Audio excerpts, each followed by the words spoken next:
Islam. Peace and Hotep. Yo, push that door for me, yo. Push it in? Yeah. Okay. You got water and everything? You're good? Yeah, I got a drink right here. You want water there too? Just let's do the prayer and hey, let's do it. Yeah, we'll try to get Four. yeah. Father on the left, two on the right. Allah, the Father of the universe. Allah, the Father of the universe. Father of love. Father of love. Truth. Peace. Freedom. And justice. Allah is my protector. Allah is my protector. My guide. And my salvation. By night. And by day. To His holy prophet. Noble Ali. Ashe. Islam. So I think we'll start off with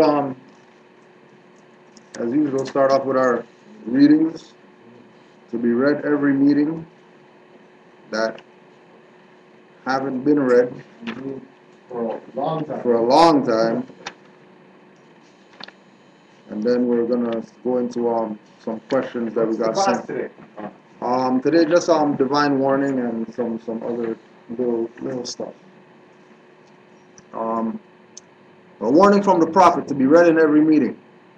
I hereby inform all members that they must put an end to all radical and agitating speeches while on their jobs, homes, or on the public streets. We advocate peace and not destruction. Stop trying out your cards with the Europeans, for it causes confusion. There has been much confusion caused by members trying out their cards. The cards are for your salvation. Failure of obeying my orders will be of severe consequence. We are for love, truth, peace, freedom, and when these principles are violated, justice must then take its course. Any member or group of members that seek to hold malicious feelings toward the temple or the Prophet, or to violate the divine covenant of the Moorish movement, will receive their reward from Allah for their unjust deeds. All true Moors must obey the laws laid down to them by their Prophet, and if they lose confidence in their Prophet, give up your card and button, cease wearing your turban or fez, and go back to the state where I, the Prophet, found you. For this is a holy and divine movement founded by the Prophet Noble Ali. And if the Prophet is not right, the temple is not right. The Prophet is sending out a divine plea to all true Moorish Americans that they may do their part in protecting their Prophet and the temple. This is an everlasting movement founded by the Prophet through the will of Allah to redeem his people from their sinful ways. Noble Ali.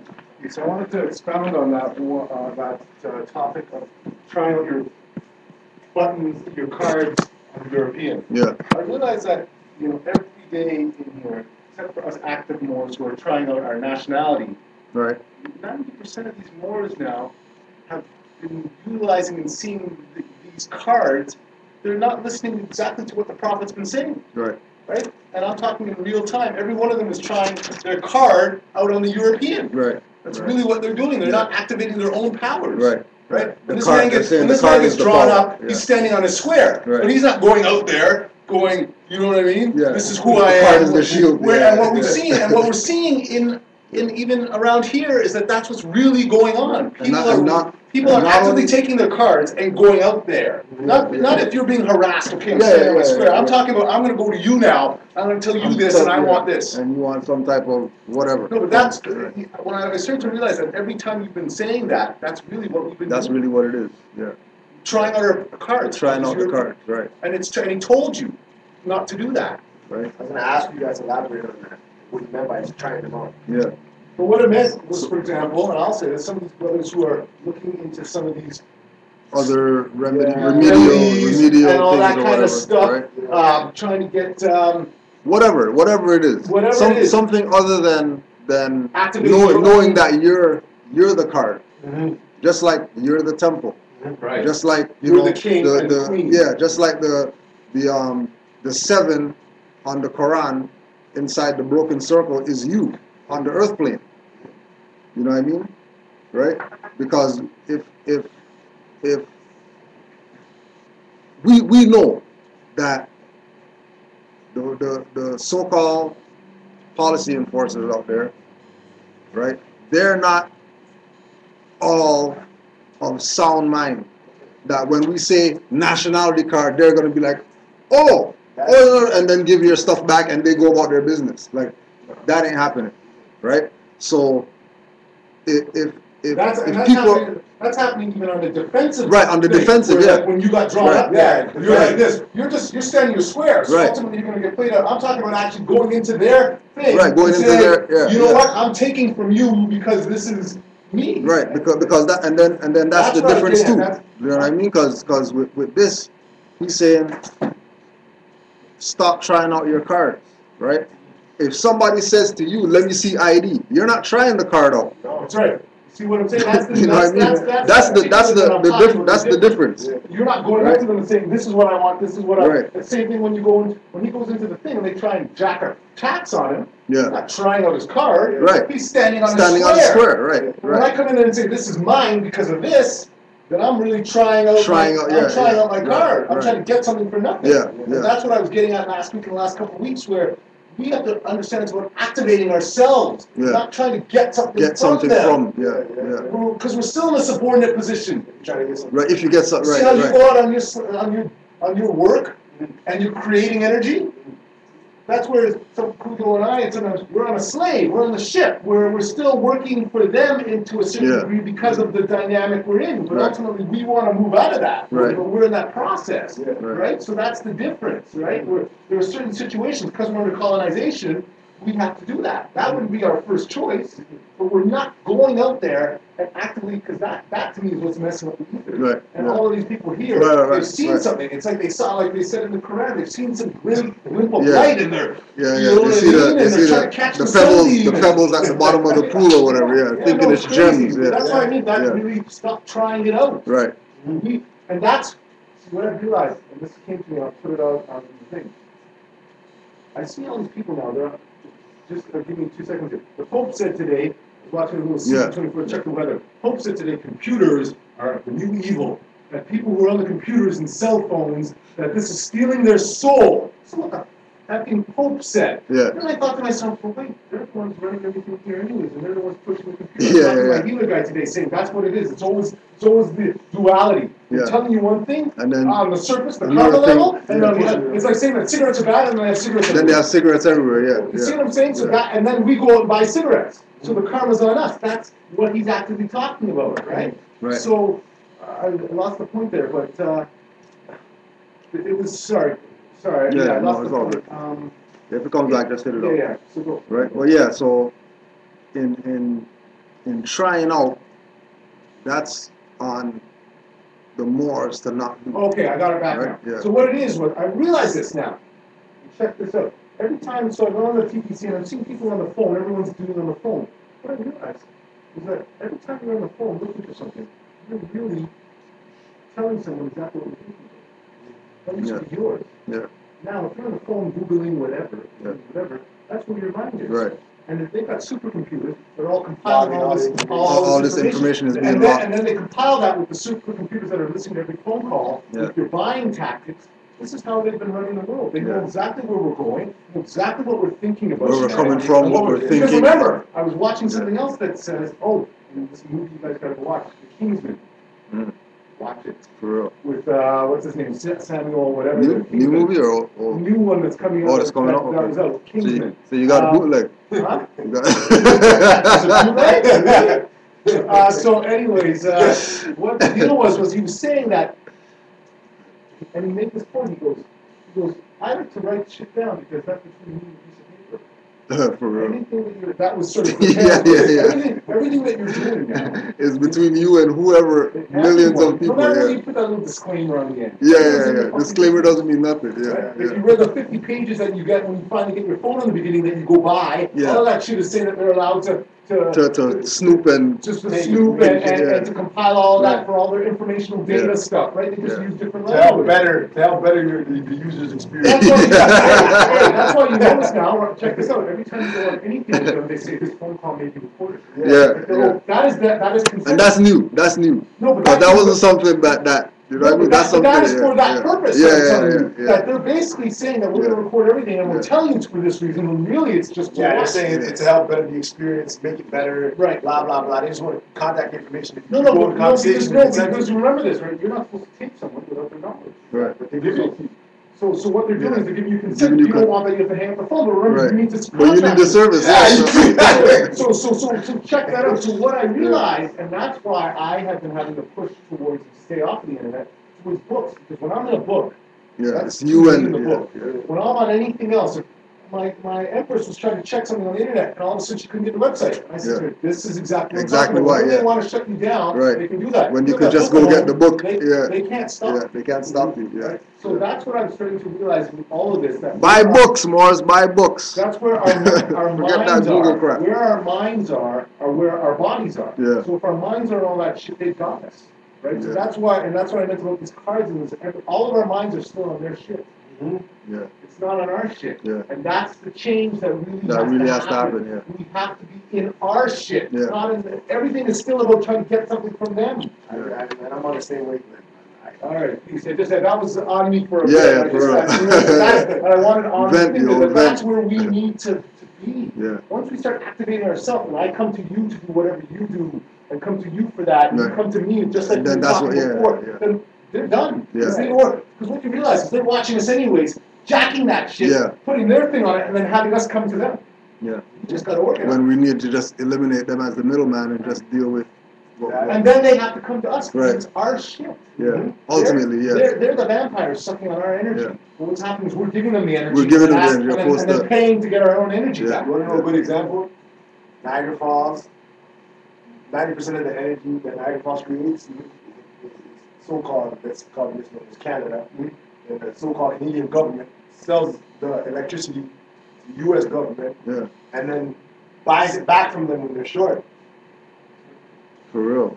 You know what I mean? Yeah. But wait. Now you realize the whole point is what you see with that is that because really Canada is just an arm. Exactly. Because that just exposes it. In any other sense, it wouldn't make any damn sense. It doesn't make any sense. But it does if they are. If they're masquerading if they're masquerading as government, then that's how they have to do it, right? Because you're going to say, why the fuck are we shouldn't even have to pay for it. That's our shit. Yeah.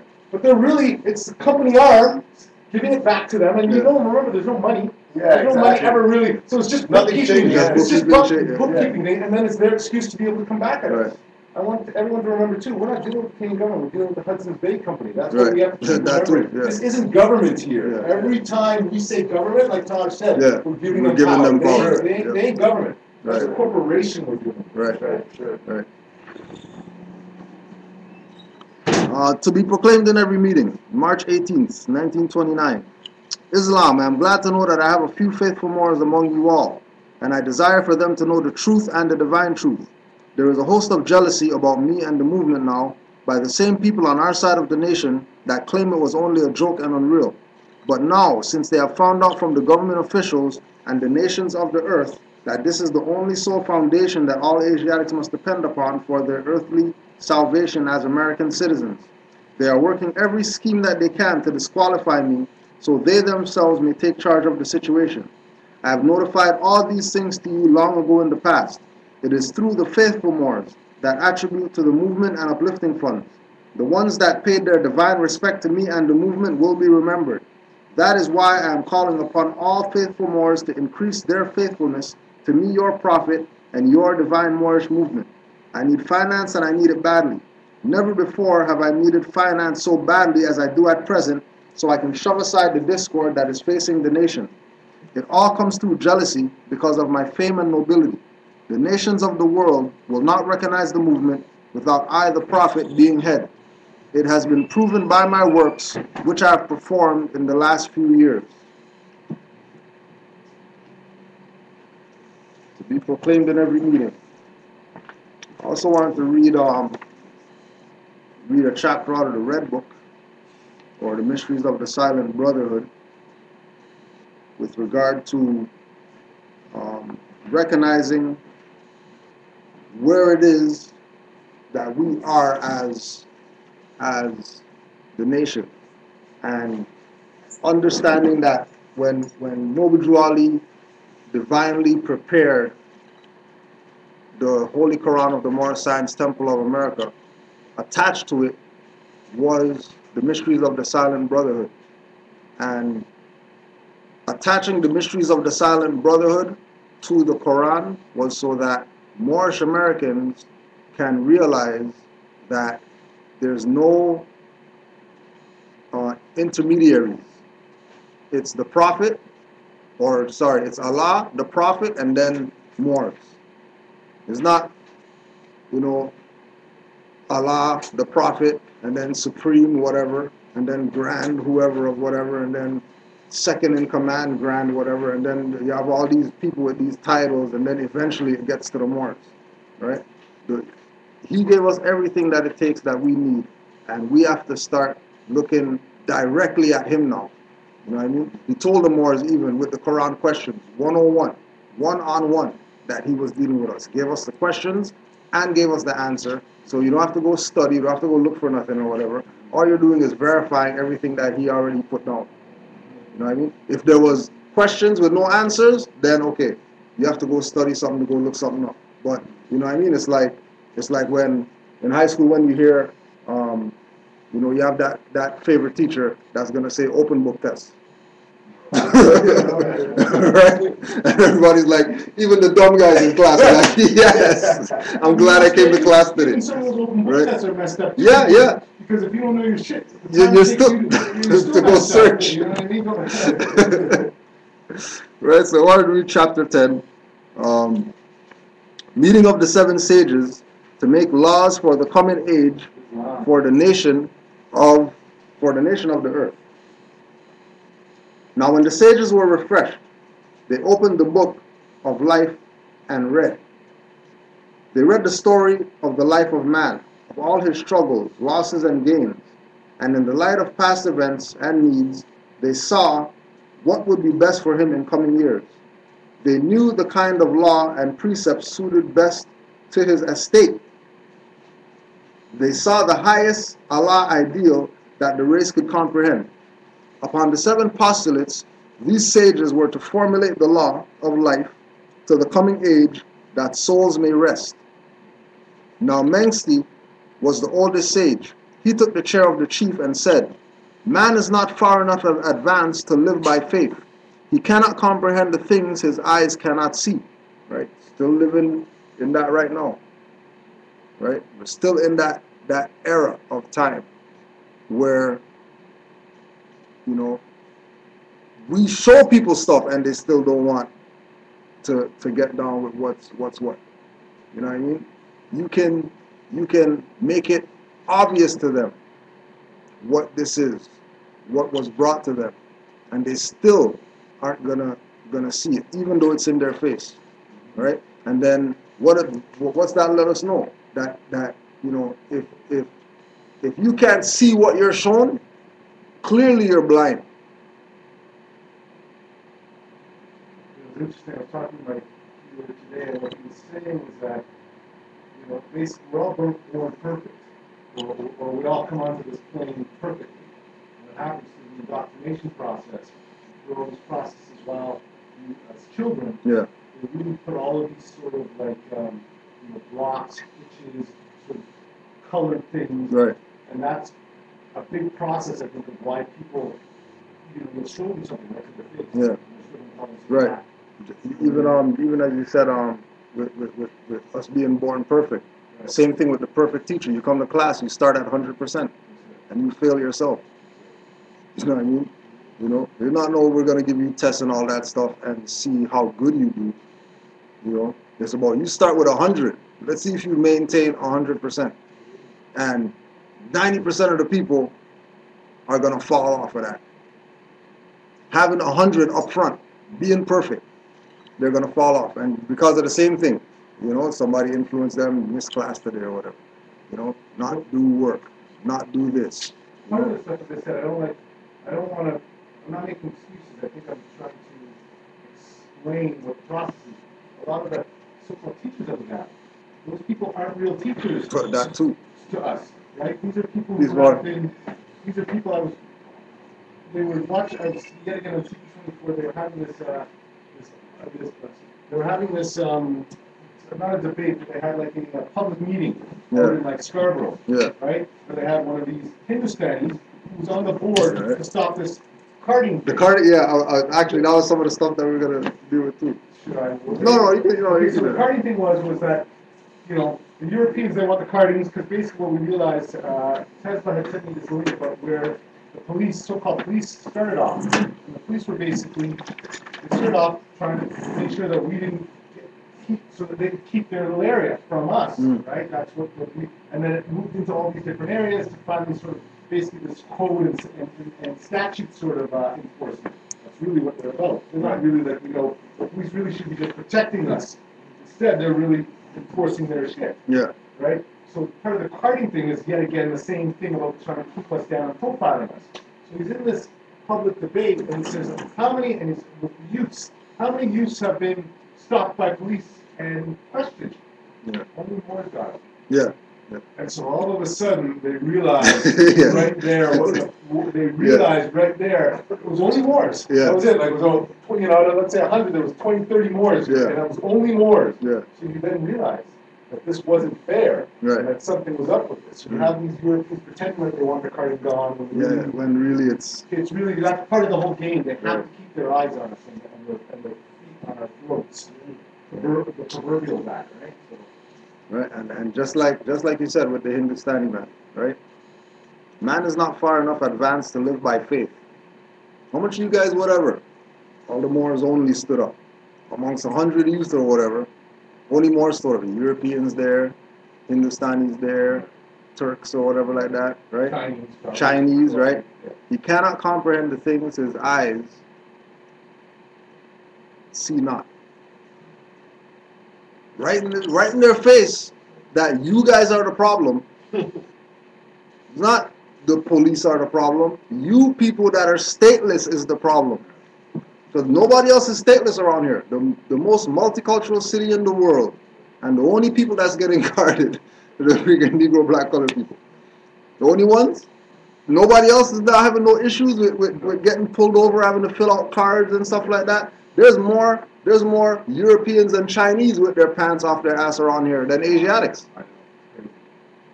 And they're not getting no carding or nothing like that. They're wearing hoods more than anybody else around here. But you realize a lot of even the so-called Chinese are up to no good. They keep it in their community. You can't step in there. Exactly. When you go into those gambling dens, yeah. the Chinese man in there. Right, exactly. You walk up in there, it's on, right? So that's another part to what I was saying.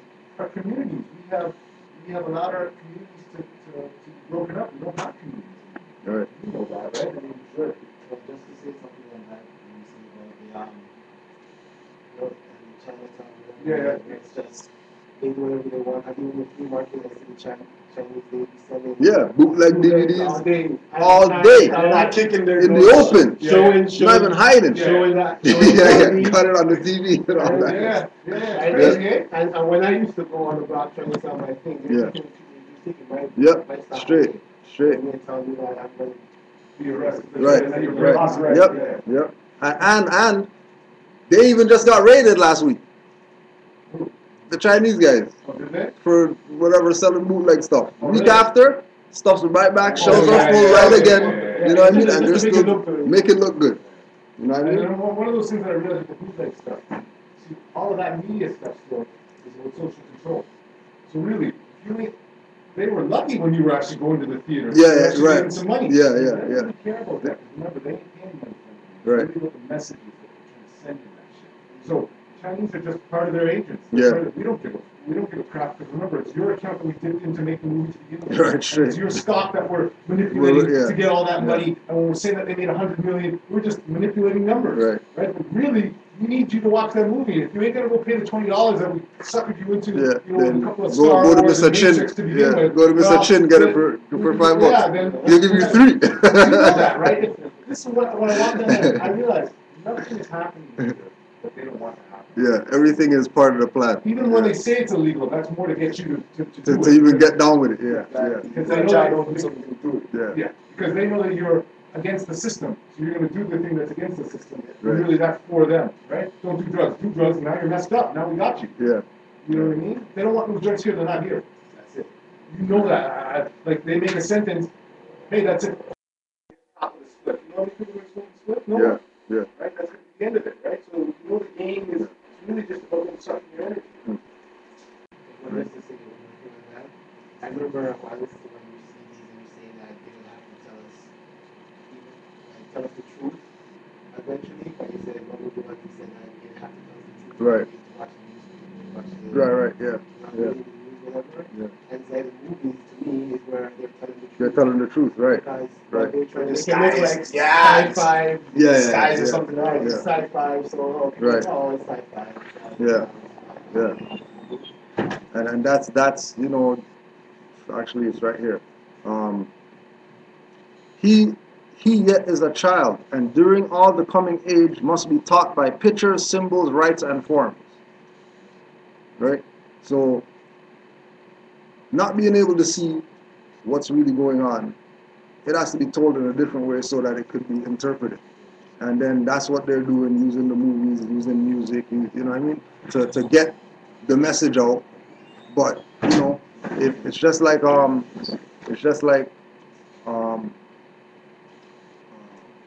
National Treasure and Da Vinci Decoded or whatever like that. And you know, people say, you know, oh well, you know, it's fiction, so it's not real. You know what I mean? It's a movie, it's just a story or whatever like that. When they're talking about real stuff, you know what I mean?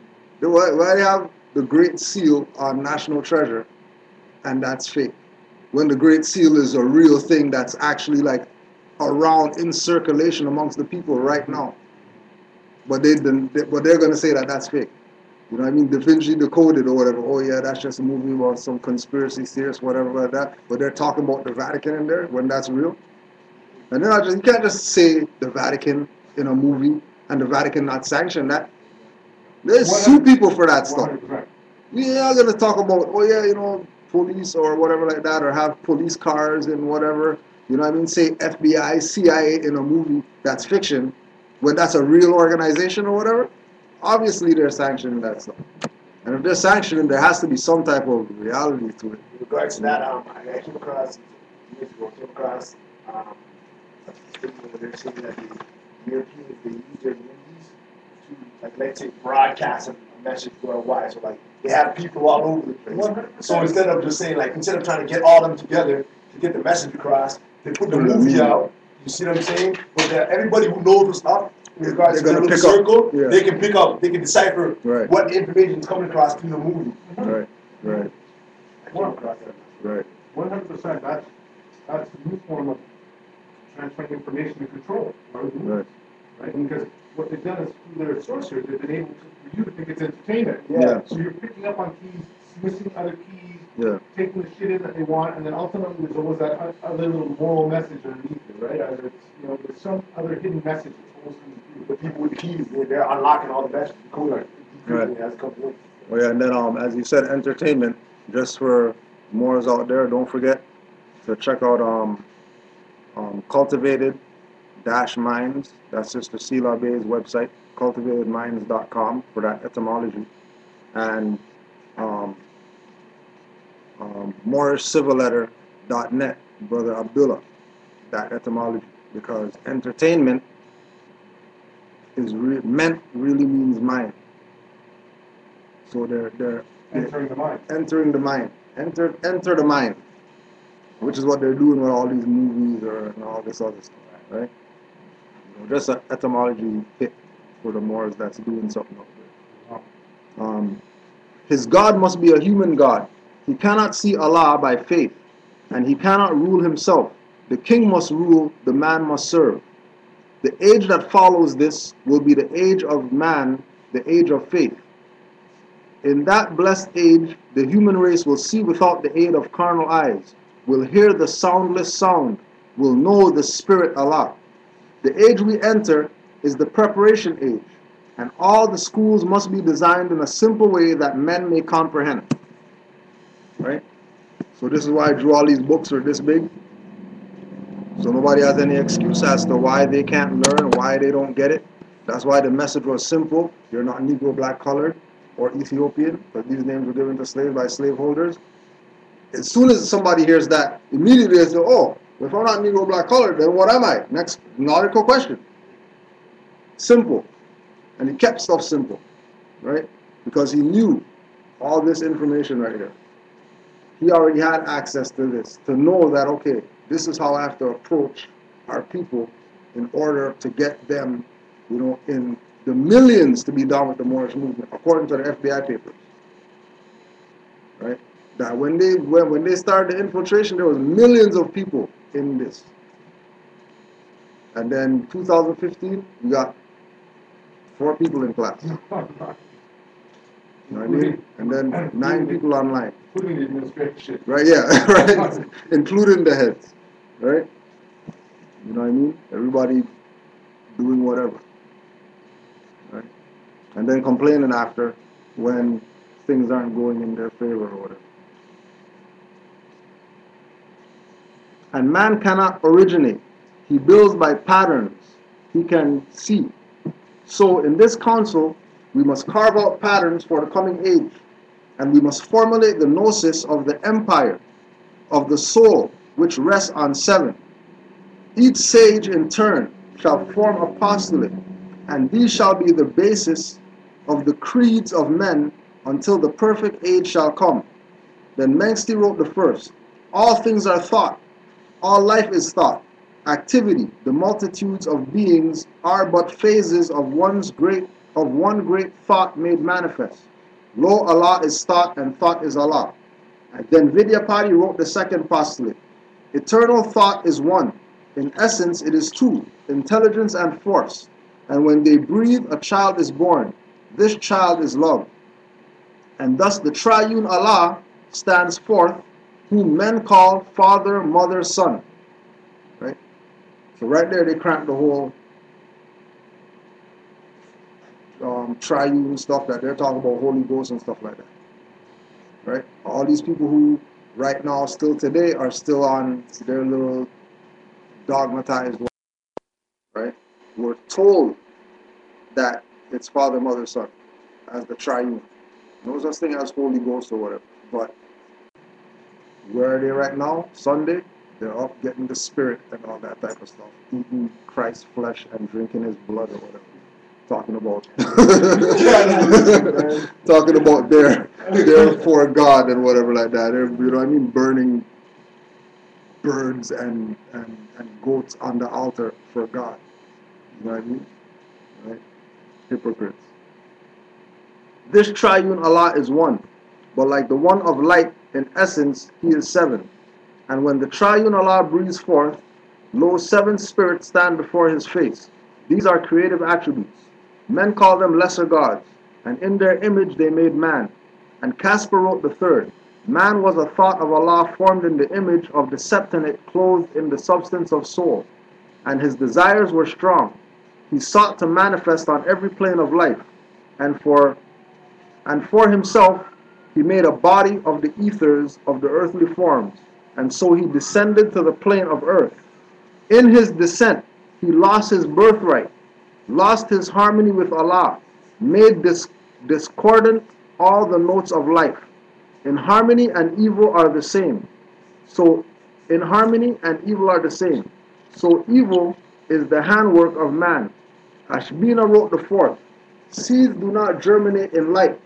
They do not grow until they find the soil and hide themselves away from light.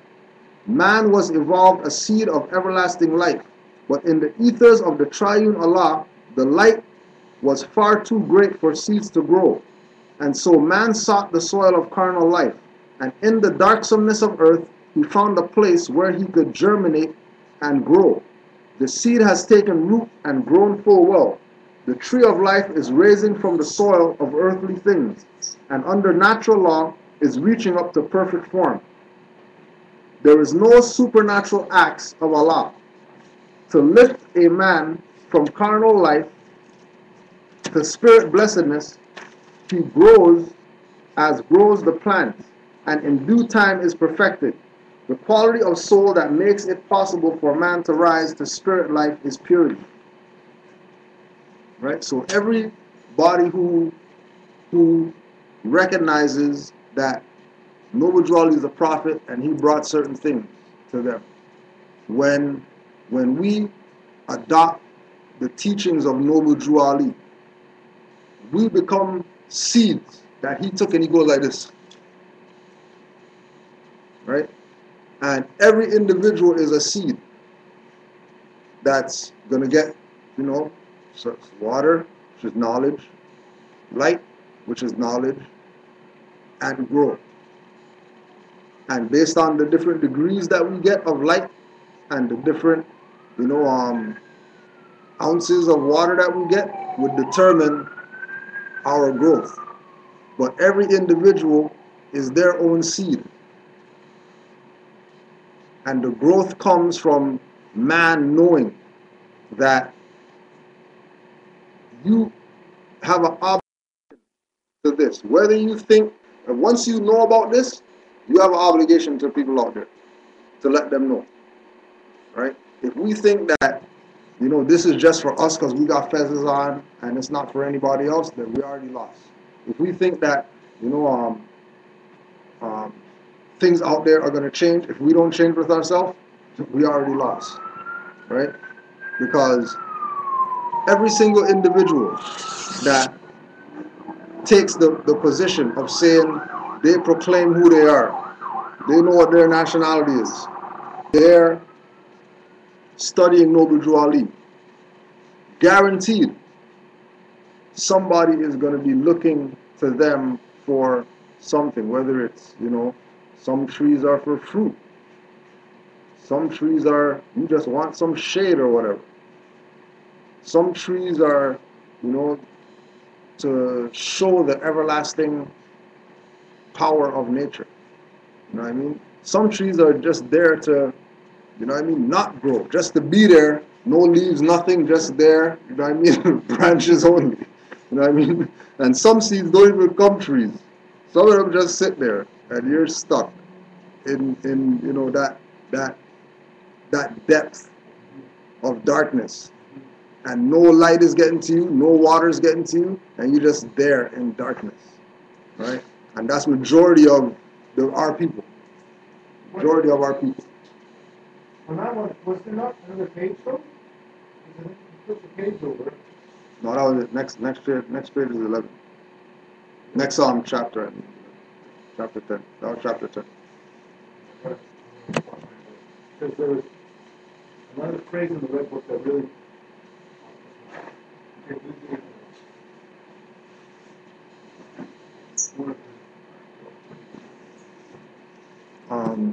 Yeah, when you find that thing, I'm just gonna put these questions up. So nationality questions.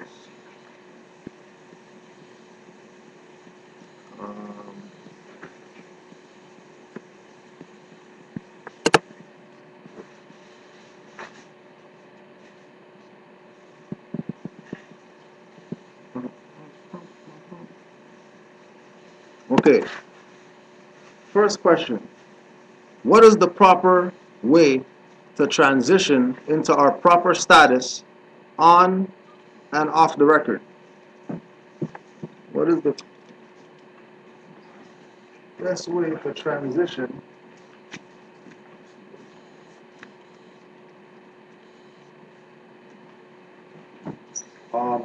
the proper way to transition into our proper status, in propria persona, on and off the record? On the record, off the record. On the record. Can I just ask you? Yeah. Where did you end on this? This is 10, right? Did you stop somewhere? Yeah. Or you ended it at the end? And you said that the quality of soul that makes it possible for man to rise to spirit life purity? Yeah. And yeah, that was, I guess maybe I hadn't heard it. No, I heard. Yeah. That was the part to me that was really, that's where I'm realizing that you have to get to purity. Right. That's one of the things I want to break down and try to figure out. What is purity? Because they mentioned it somewhere else in here, about purity of thought. Right. Since thought is a law, and since we are a thought of a law, then what is the purity that we have to get to that is going to cause us to evolve? Because remember, you say that there's no supernatural acts. Right. It's about purity. So what is purity? Right? Love.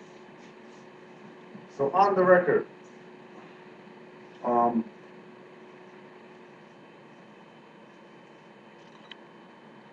right? Knowing. Majority of people who don't make the transition properly into their status because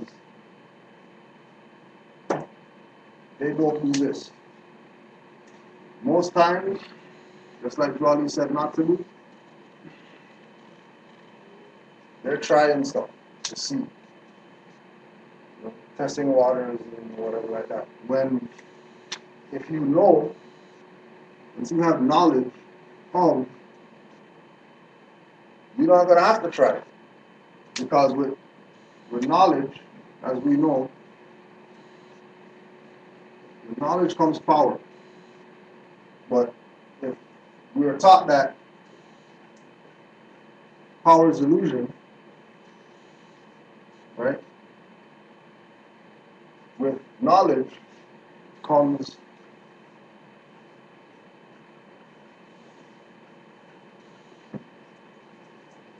self-realization. And we've been in a position so much of always having to get this given to us, opposed to going and getting it ourselves. That now that we have it, we don't even know what to do now that we got it, right? And if we say transition into our proper status, and we think that that's going to happen in our class or 5 classes or 20 classes or 80 classes or whatever like that, you're never going to make the transition, because this is a perpetual transition. This is not a transition that we're continually transitioning. The transition doesn't stop, right? The transition doesn't stop, right? On the record,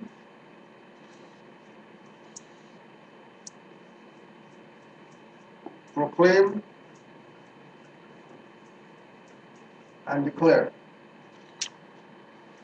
So when you know you're making the transition from Negro black color into Moorish national, when you know, you must proclaim that and you must declare that. If you're not proclaiming it and declaring it, it's just useless. It serves no purpose. And people want to, Moors have gotten into accepting being lazy as something to do. The struggle continues. Our people are struggling because we're the best strugglers and stuff like that. Ain't nobody else out there struggling like that. Willingly struggling. Majority of people, they see a line and they're trying to get to that. They'll struggle to get to that line, but once they cross over that line, struggle's supposed to be over. They're not trying to be struggling forever. But again, comes back to the same thing, like we're saying, with people gonna have access to info, at their fingertips, right? That you can know anything at the push of a button, and you still don't know. Like how do you have access to all the information on the World Wide Web that you can find out about anything, and you still don't know, with access at your fingertips? That's why we tell people, go back to the old school, go to the library for some hours or whatever like that, get books off the shelf, study, take notes. It's like what I was saying in the movie, it's all about me and this paper. And do some of that on top of the at your fingertips information. Because once we start thinking that, it's like the people with writs, everybody says, well, they're just gonna take a writ from somewhere and then download it and then change the stuff in it and then, I just wrote a writ. No, you didn't write nothing. Right? Not that you can't do that, but there's power in this by you writing stuff out, by you putting your own words in it, by you, you know what I mean, um, editing what was not low level editing, or not low level editing, right? But like really breaking down. You don't know something, looking it up, things like that, right? So on the record, and personally, this is the most important thing for me, right? Know what it is that you're doing, right? And when you know what it is that you're doing, only when you know. That's why this is first. Only when you know, then you proclaim and you declare it. Because if you start doing this before this, then these become useless. They have no power, right? And just like with like your situation, you know, people have to stop thinking that when you do this and it doesn't work, that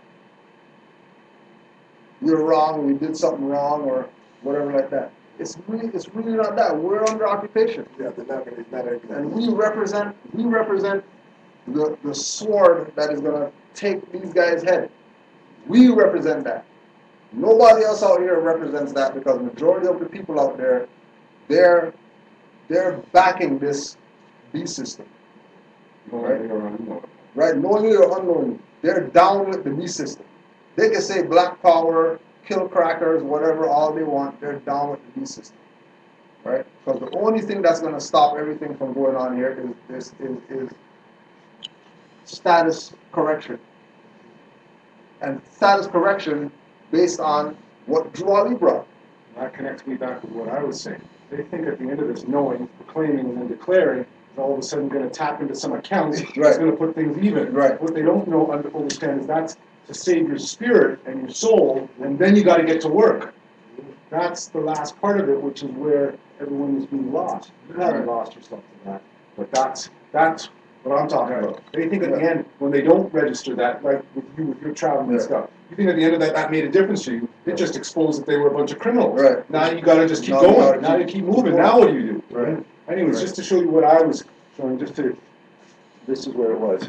In yours, it says 7 spirits. In this one, seen 10. So I thought it was 10 spirits. I've been meditating on some crazy stuff there. No, I know, and I still thought that connected. And trust me, I've been going over, being on this system, we're doing classes on the phone, right?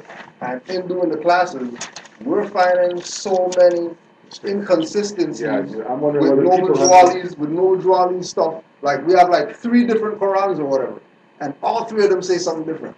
And we have 3 red books, and then all the red books say something different, right? And it's like, okay, hold on a second. So what's really going on here? What's really the true information? You know what I mean? Like, and then just like you just said, the one that you showed has 10 spirits. Well, it says low, which is what the other one says, low 7 spirits. But on the one that I've said, it says low seen spirits. Seen spirits, yeah. So I couldn't comprehend how low and seen spirits connected. So I said that must be a 10.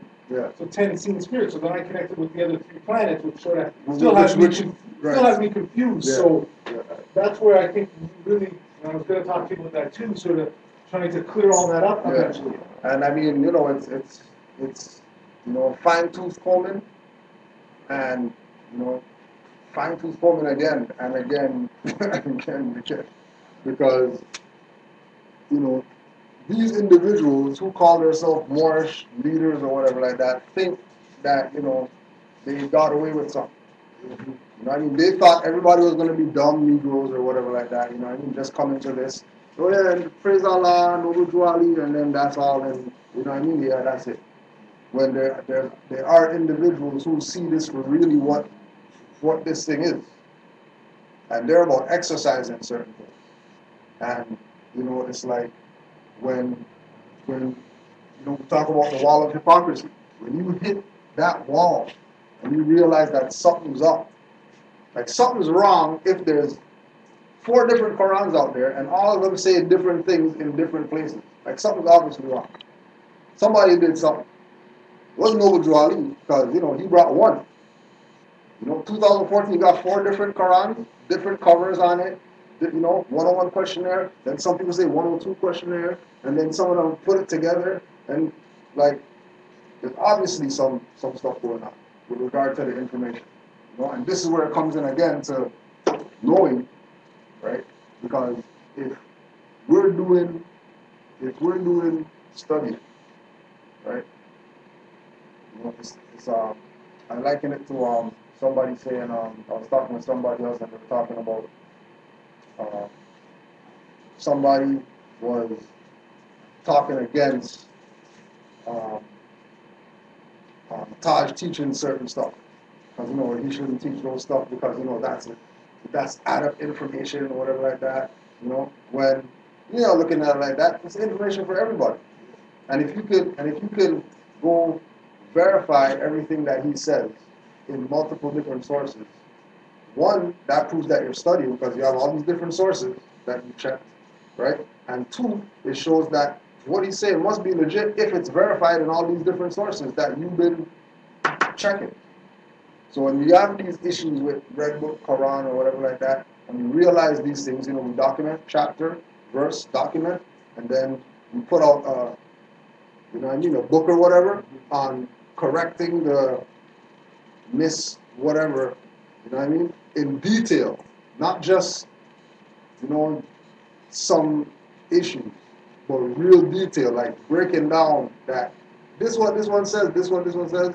Common sense has to lead to one of these being right. Something has to be right. You know what I mean? There's no way that all those are the wrong ones. One of those have to be the right lesson. What we realize is that there has been disinformation put out. Right. You then question what really is real. And that's what they do on a grand scale to begin with anyway. Right. Okay.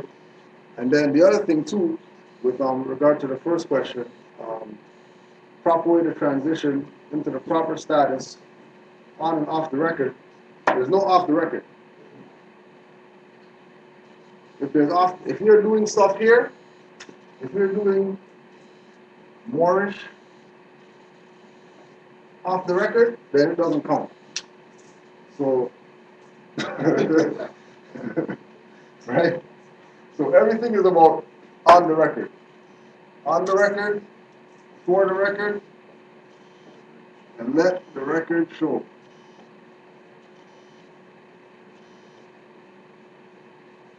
At all times.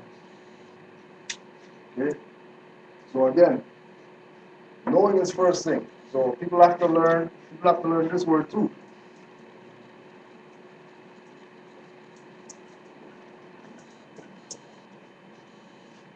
Right? Not because we know that we're Moors means that we have all the answers. Just like with Malik al-Shabazz, right?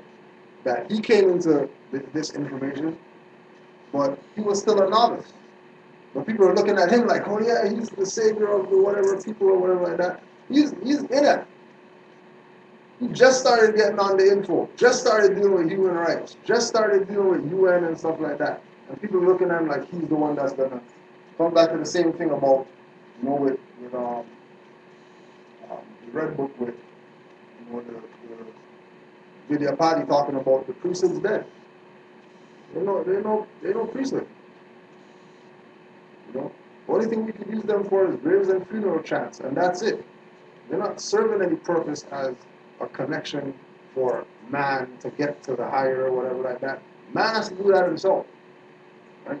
So with knowing, we still have to humble ourselves and recognize that there's no easy way out of this thing that we're caught in, this occupation that we're caught in. You know what I mean? The one thing that we do know is that we have an individual by the name of Noble Drew Ali that brought us certain keys for us to make the transition out of it. But he only gave us some keys. You know what I mean? We have to try every key in every lock and go through the door. All you do is give keys. I mean, we got caretaker going on. We've got hundreds of keys on this key ring, right? And you think that, oh yeah, we got this because we have all the keys. No, what do you do with them keys? You got keys for it. If you're not going to use it to go open some locks, you're just going to have keys just because. Have to do something with them, right? Just to say something you initially about clear. Just on a personal level, like my ID that I had, like I hadn't reserved them, right? So I was always thinking about doing about this, hadn't done it, right? So then I lost my ID now, I lost my wallet. Yeah. So I'm like, okay, see that the point is just yeah, a lot of just because you know in my mind, like I have to go do that, to do this, but nothing basically, right. you know what I mean? Like, right. for whatever reason. Yeah. And now forcing you to do it. I'm gonna put that down too. Right? As a side note, until this fully manifests, learn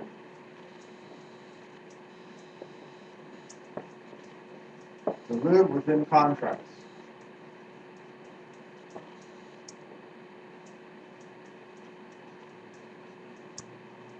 Learn to live within contracts. And then if you go to RV Bay Publications under downloadable readings, there's an article dealing with this. How to live within contracts. Read that 50 more times, and stick to that protocol until you're ready to go through all of this. Once you're not ready to do this, then you learn to live within contracts. And then, reserving your rights and checking contracts, all that stuff. Make sure contracts legit. Second question was, how do we defend ourselves in court?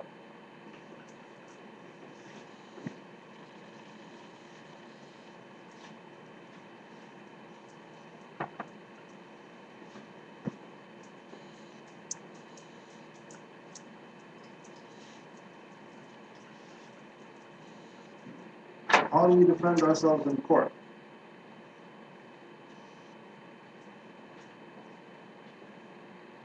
First thing, most times, we're not in a court. So how do we defend ourselves in tribunal? How do we defend ourselves in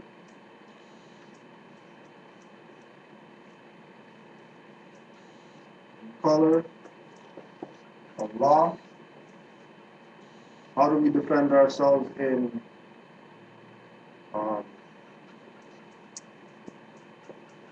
assumed jurisdiction? Anything else that you consider, what they got running out there? Yeah, 160 I can't record it. Right?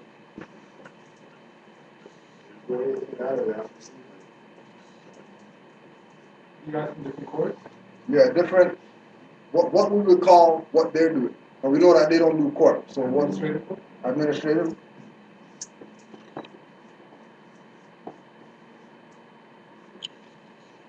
Say tribunal again.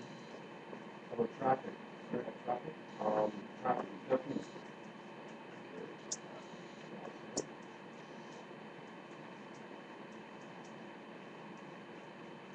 Right? So, how do we defend ourselves in tribunals? How do we defend ourselves in color of law, assumed jurisdiction, kangaroo jurisdictions, traffic jurisdictions, administrative tribunal jurisdiction? Don't ever call what we've been assuming is court. But as soon as you call them court, you give them judicial authority. And the conflict that a lot of Moors have is that they're calling these people court, giving them judicial authority, but then Moors are going into court with paperwork that says judicial proclamation. So if your paperwork says that judicial proclamation, which means that you're really the judicial authority, but then you're going to call their, it also says corporate, you're going to call their corporate jurisdiction a court, you just waived your judicial authority and gave it to them. And now they're going to use your judicial authority against you with whatever it is that you're dealing with in there. So the best way to defend yourselves in corporate tribunals, color of law, assumed whatever, is not to be in there. That's the first thing. Right? The first best way, the first foolproof method of not being railroaded by these people is not being up in there. That's the first thing. Right? Now, circumstances, so if you get in there, right? If you get in there,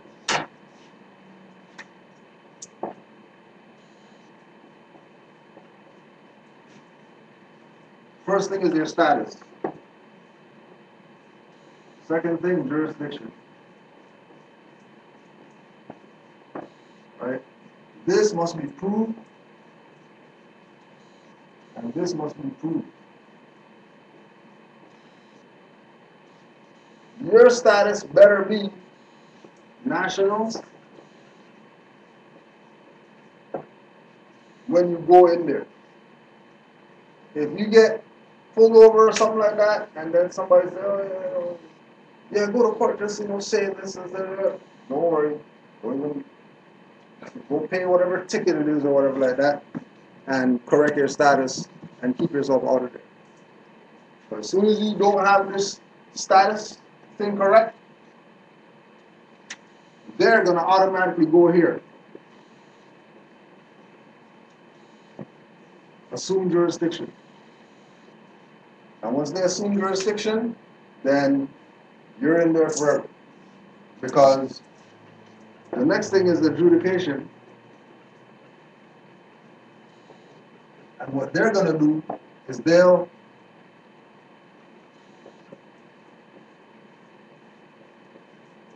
adjourn forever. If you go in there not really knowing your status and you're, watching Taj stuff or whatever like that, Taj says do this, so you say, oh, I'm going to do court, just go do that. And then you go in there, you do that, and then stuff doesn't really go how it's supposed to go, right? And then start thinking that information is wrong, when it's not, nothing to do with info. We say, right? Nothing to do with info, right? It has to do with ourselves not being in our correct position, right? Okay? So we don't even want to go into defending yourselves in court, because we already know how people go with the YouTube stuff. They take out whatever they want, you know what I mean, and then go try some stuff and miss the whole point of don't go in there. Because they get caught up in, they saw some processes, right? And then if you want to defend yourself in court, don't go watch Moors in court on YouTube. Don't watch that. Definitely don't watch that, right? Please don't watch that, because that's not going to help you. That's going to get you in a worse situation. Because those individuals who put that up, they didn't even know what the hell they were doing. And they're trying to give people instructions about how to do stuff in court, right? Right?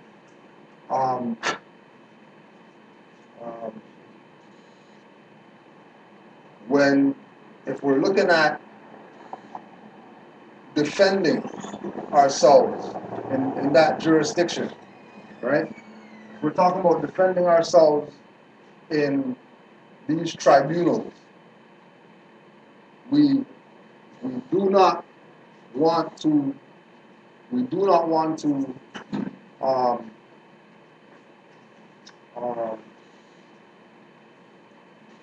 have this mindset that because we're doing stuff lawful, they're gonna do what they're supposed to do. It's not gonna go down. You know what I mean? Ask Brother Supreme, he'll tell you. These people are criminals. Understand that these people who are in control of your birthright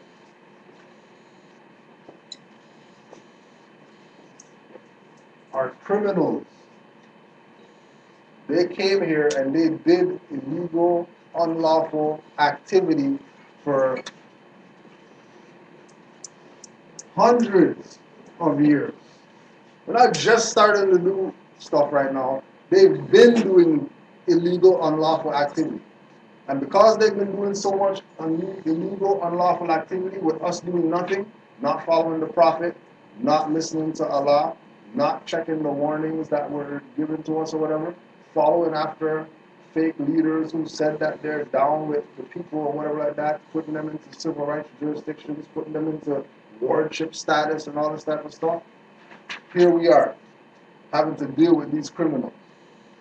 Right? Now, yeah, there are Moors who beat their system to death when they go in there. There's Moors who they never, ever, ever, ever, ever get, you know what I mean, adjudicated against. These people know from the jump that they don't have any jurisdiction or whatever like that. And the reason why they know that is because the individuals going in have the knowledge. So they're exuding a certain frequency when they go in there that these people already know. We don't want this guy in the prison. We don't want him in the county lockup or whatever. We don't want him in the jurisdiction of tribunal. We don't even want him in this house, in this building. Because we already know, as soon as he walks in, everybody's going to be just, who's that? Where's that guy going? What room is that? Okay, we got to go check, see what's going on in that room or whatever. That's just how it goes. That's just how it goes. So again, putting it on the record, the best way to defend yourself in court is don't go in there. If you get some type of ticket or something, better you go pay the stuff if you don't have knowledge, and then take that as a lesson. Just like how you lost the wallet, and then people are going to, oh, I lost my wallet, what am I going to do? When, really, you lost the wallet, so now you can go sign those contracts again, reserve your rights on it, and now you can be a little bit more relaxed, because, you have the knowledge that you know what's up, but, you didn't reserve your rights first time you got a contract, so now you're, panicking because, oh man, what am I going to do? Now, I'm saying no more, but then I have this license and then whatever like that. It's not really that serious, but people look at it that serious. Don't even worry about it. You lost the stuff. Go get your whatever and reserve your rights on. You got to do that. And then that was the message, right? Because, there's too much injury going on with people trying. There's too much injury going on. Like if you listen to the Tuesday blog talk show, right? They got lists and lists of Moors that got kidnapped or whatever. It used to be like 5 names on the list. Now they got like 20 names that they're reading off every week. Right? Moors who got kidnapped. Right? Why? Because they're trying stuff. You don't have to try nothing. It's really not that serious. Right? Because these people are criminals. And they are not going to do anything lawful. Joel even told Moors, they're only going to learn at the point of a sword. You know what I mean? That's the only way that they're going to learn. When they look death in the face is when they're going to learn. And them looking death in the face is being near broke, where they can't pay their mortgage, they're going to kill their whole family because they can't pay their mortgage. That's them looking death in the face. You know what I mean? We call it corporate banker guy, just lost 50 million in stocks or whatever like that, jump out of building. That's them looking death in the face. It's not really that serious, bro. Like, Yeah. It wasn't even your fault that you lost the money, right? Flying out buildings because of some investment crap didn't go according to the stock market, whatever. You know what I mean? Right? So, you know, it's the suffering is gonna stop when more stop trying stuff and do what you know. If you don't know, don't do yet. Real simple formula. If you don't know, hold on a second, right? Don't do yet. Study some more, whatever like that. Get yourself in, get your frequency right, and then go try stuff. But that's another part of it. That more is trying stuff and their frequencies jacked up. They have nigger minds, you know what I mean? Nigger energy with a fez on and think that European doesn't know what's going on when he's a Mason. They do all their rituals or whatever like that. They already know what's up. They already know what is expected of Moors on I mean like 720 degree level. We're not even talking about low levels that we got that we just came into this information. You know what I mean? They have the history. They have, you know, like we talk about, they got Moorish figurine worth $8,000 in a glass case in their house. So obviously they know what's up. Right? And they know that the more that they have in the glass case isn't this Negro or whatever, just found out about Moors yesterday and talk about they don't have jurisdiction, you know what I mean? And you got, you know, weed breath. You know what I mean? Like, what do you mean? You got alcohol breath. You got, you know, whatever. You know what I mean?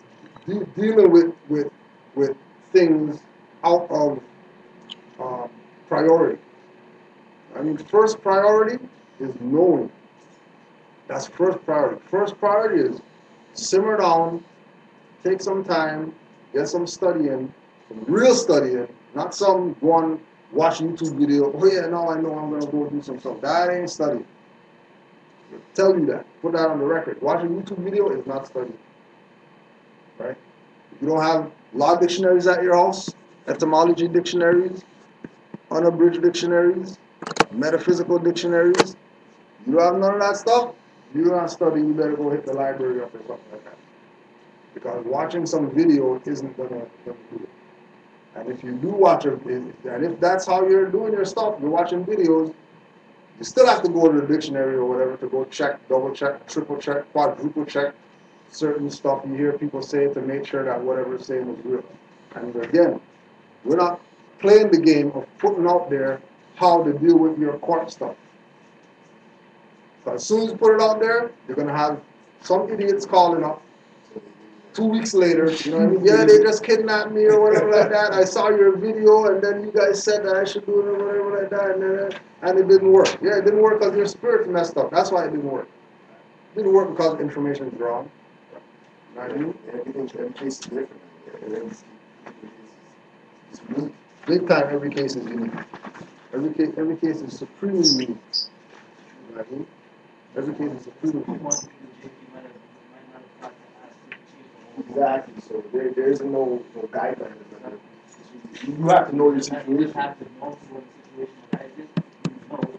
You know how to deal with it, no matter what the situation is that arises. You know what I mean? Have to know, right?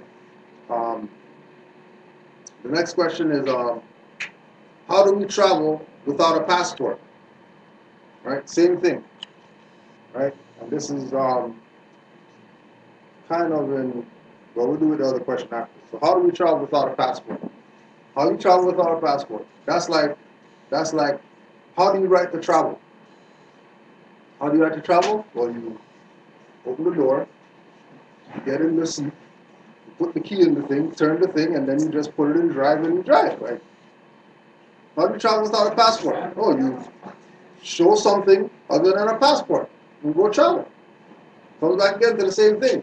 You better know when you say, I don't have no passport, here's my whatever, that they're going to challenge you on that. Right? They are going to challenge you on that. Guaranteed they're going to challenge you on that. Right? And we know because Moors haven't done it, you know what I mean? And they got challenged on that. And because they had knowledge, they knew how to, and they got through So don't think that I'm saying it's not possible or it can't be done or whatever. There are Moors who have gotten on planes that we know with nationality card, no passport. But they know what they're doing. They're not asking anybody for anything. They went studied, and when they felt in their spirit that to try this, they went bought their ticket in the name that's on their nationality card, and they went to the airport and they went on the plane.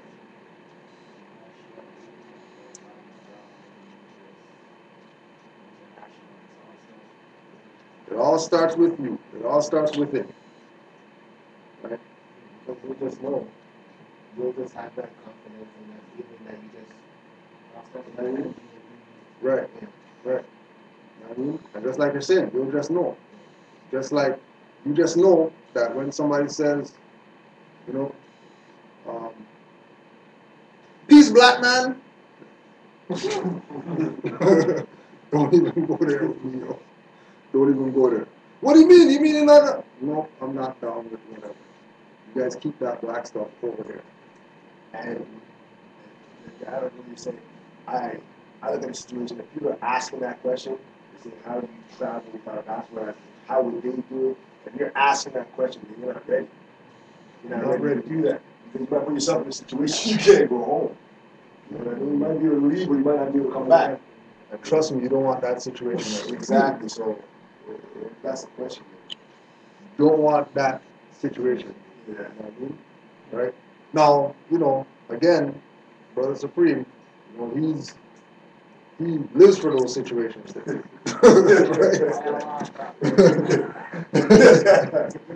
Right?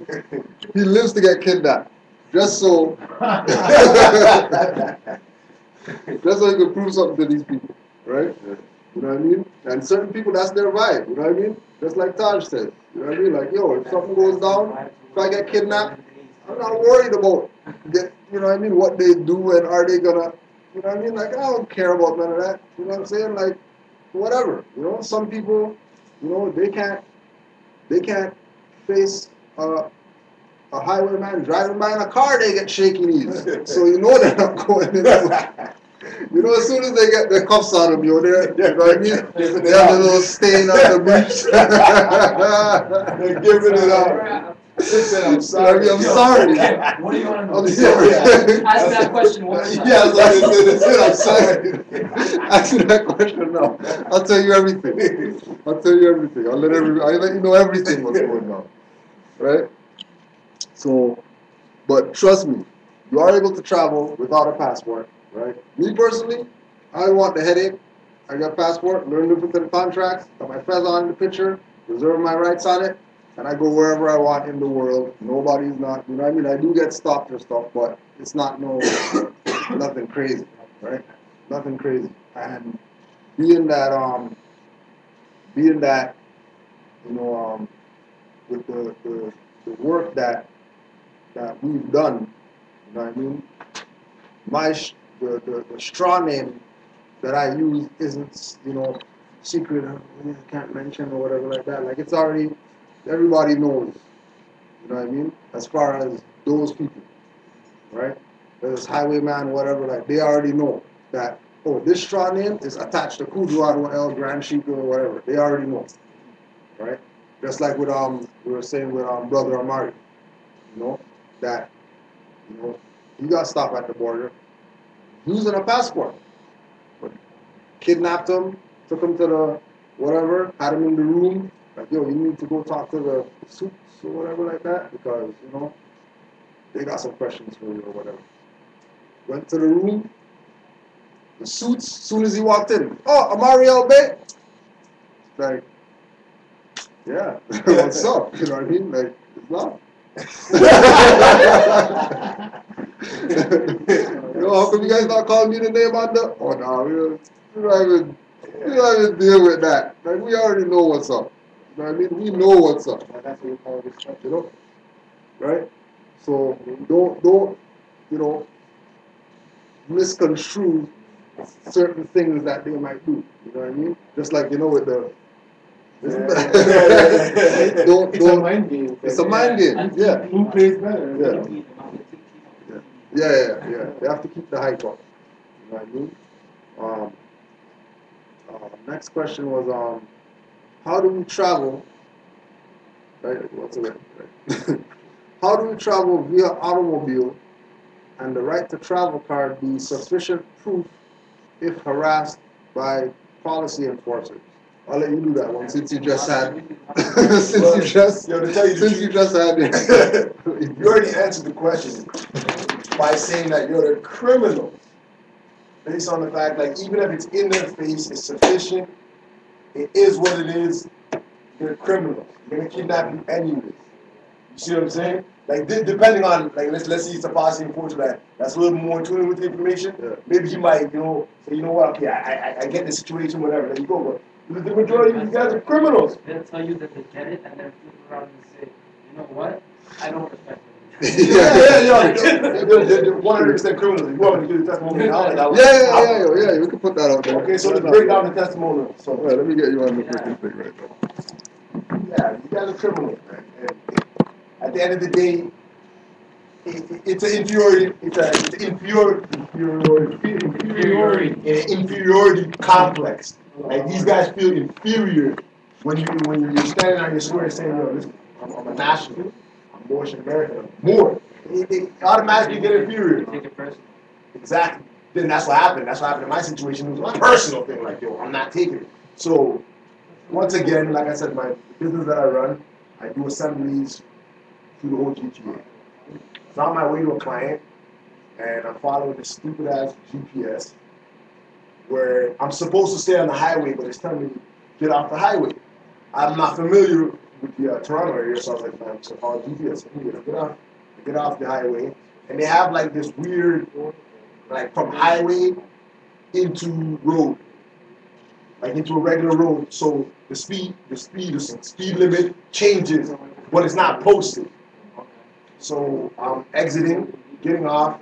There's a highwayman, otherwise known as policy enforcer, like doing his speed trap. I'm unaware of it because I'm looking at the GPS. I'm like, man, what the hell is he thinking? So I passed the policy enforcer. Where R is at, Y is whack. I pass the policy enforcer, and like as soon as I'm passing, I'm looking over, and I'm like, here we go, definitely, getting drawn down, right? So I pass the policy enforcer, he swings out now, comes up behind me. I have another gentleman that's working for me. I'm like, no, listen, I'm trying to, because he's not familiar with the information, right? I'm like, yo, this is what's going to go down. So you need to be prepared. So I like, once again, I pull into like this business, like it's an entrance way to get into the parking lot, right? So I pull into the parking lot. And obviously, the policy enforcer comes outside now, comes up to my car, and he's like, license, insurance, registration. The standard question, right? So I asked him, like, listen, why you impeding my movement? You know what I mean? Like, you stopping before. He's like, we're speeding. I'm like, so it's not necessarily. I'm like, says who? Like, when you get out saying I'm speeding. He's like, license, registration. She's like, you just like completely ignore the question, ask for my license, registration. I'm like, you know what, out of courtesy. I would tell him, out of courtesy. Yeah, for sure. Yeah, this one was it wasn't as smooth as my other one. This one's a little bit more, you know what I mean? Because he came out like, I'm ready to go. So so what I do is like, cause sometimes I try to expedite the situation. I try like I give you my card information, right? Give him card information. He comes back now, and he's like, I'm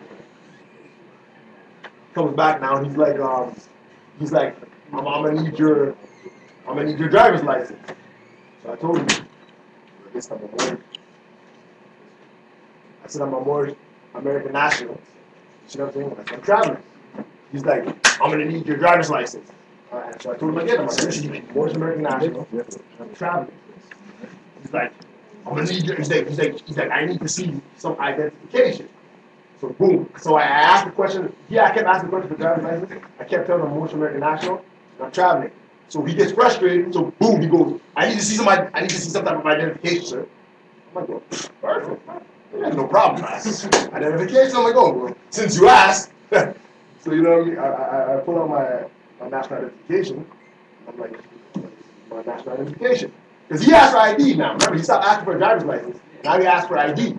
I said, yeah, no problem. Here's my national identification card. So he looks at my national ID and he's like, and he just sees that he's perplexed. Like, he's like, so he takes it back to his squad car now, and he's there for like 10 minutes. Now I'm like, yo, what the hell is this guy doing? So you know what I mean, I hop out. I mean, I start taking pictures of the situation. I take pictures of his plates, take pictures of his car, roll up to it, take pictures of his badge number. You know what I mean, jump on Facebook, let everybody know. Let everybody know, like, yo, listen, I got pulled over by highwayman, this is the address. And in case anything happens, you know what I mean? Everybody knows where I am, what happened, they know where to look. So he comes out the car now. He's like, I'm gonna need some more identification. He's like, I'm not accepting this. I'm like, accepting this? I'm like, listen, you asked for ID. I gave you ID. I'm like, what is there to accept? Other than the fact that this is my ID. He's like, I'm not accepting this. This is not good enough. I'm like, good enough for who? I'm like, who put you in a position for you to say what's good enough or what's verifiable ID versus what's not? Then he's like, I need a different form of identification. I need something else. I pull out my right to travel. So I pull out my right to travel card. And I'm like, here. He's like, it's the same thing. I'm like, no, it's not the same thing. I'm like, listen, the one that you have in your hand, now he started playing games with me. He's like, oh, you surrendered it. Like, I gave up my national, I gave up my ID. I'm like, what do you mean I surrendered it? Anyways, I'm like, the one you have in your hand right now is my national identification card. I'm like, dude, this card that's in my hand, because now I won't give it to him. You know what I mean? I won't pass it over to him because now he's playing the game like I surrendered my ID. So I'm like, look. I'm like, it's completely different. It's right to travel, completely different card.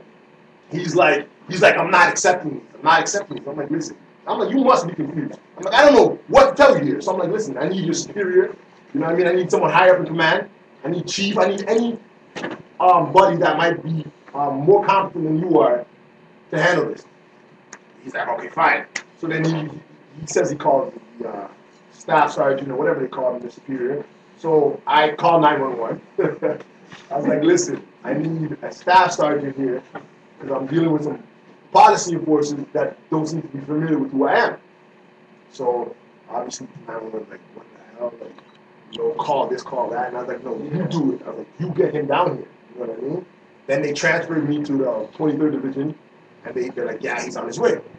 So now, like 6, 7, 8 more policy enforcers are rolling up, doubled up now, you know what I mean? Like 2 in a car, and they're rolling up. Some guys are rolling up, just sitting there, and you know, all these policy enforcers are going over talking to them, they're smiling and they're pointing, and I'm like, obviously it's a spectacle now, right? So a few of them come over, they're like peeking in my car. So I'm asking them questions. I'm like, you know, like, how long have you been a policy enforcer? Like, are you familiar with the Force American National? And then, you know what I mean? And then immediately these people start thinking of free man on the land guys.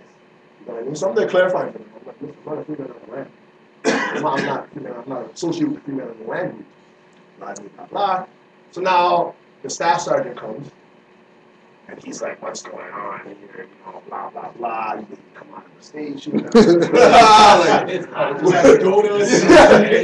what is this in regards to? Like, he's like, you know, how can I help you? I'm like, listen, bam, the whole thing over again.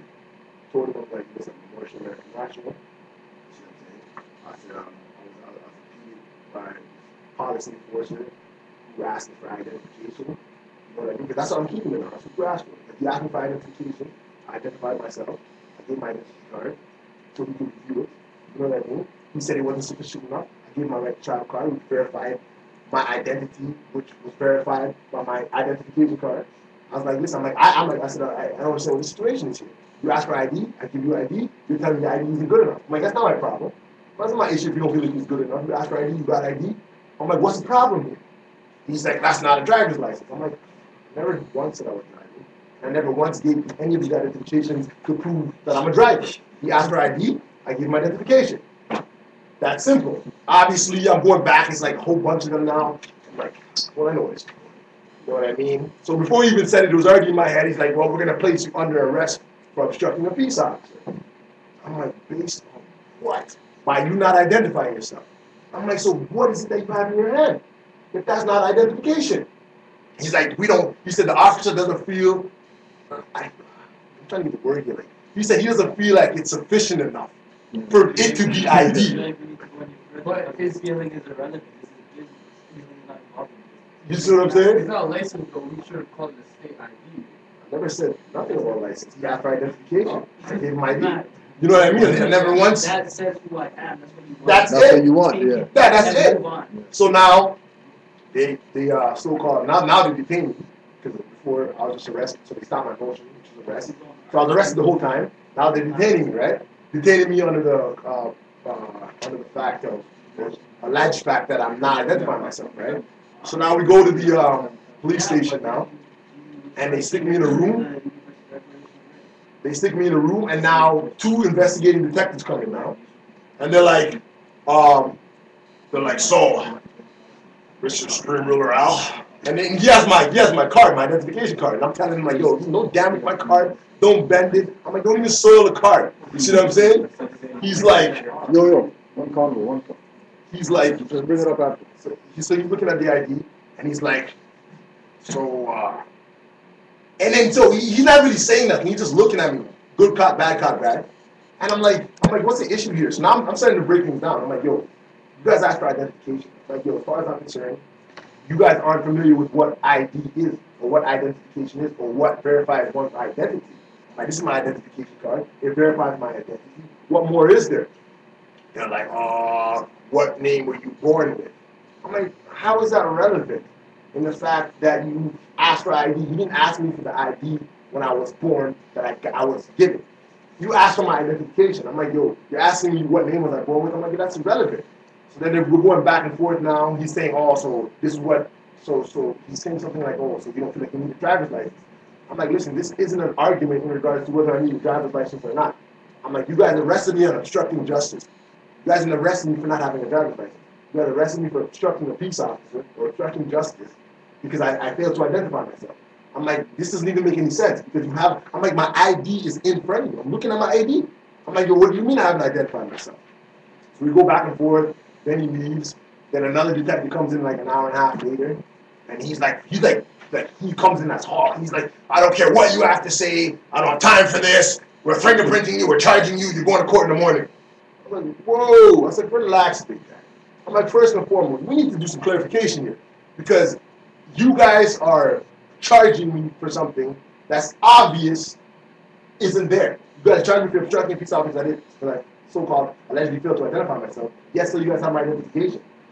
He's like, I don't want to hear this. I'm sick and tired of these free men. And this, that, and the third. And I'm like, to clarify once again, I'm not associated with this free man on the land group that you be talking about. That everybody keeps assuming that I am. I'm like, I'm not part of that. I'm like, I don't even know what that is.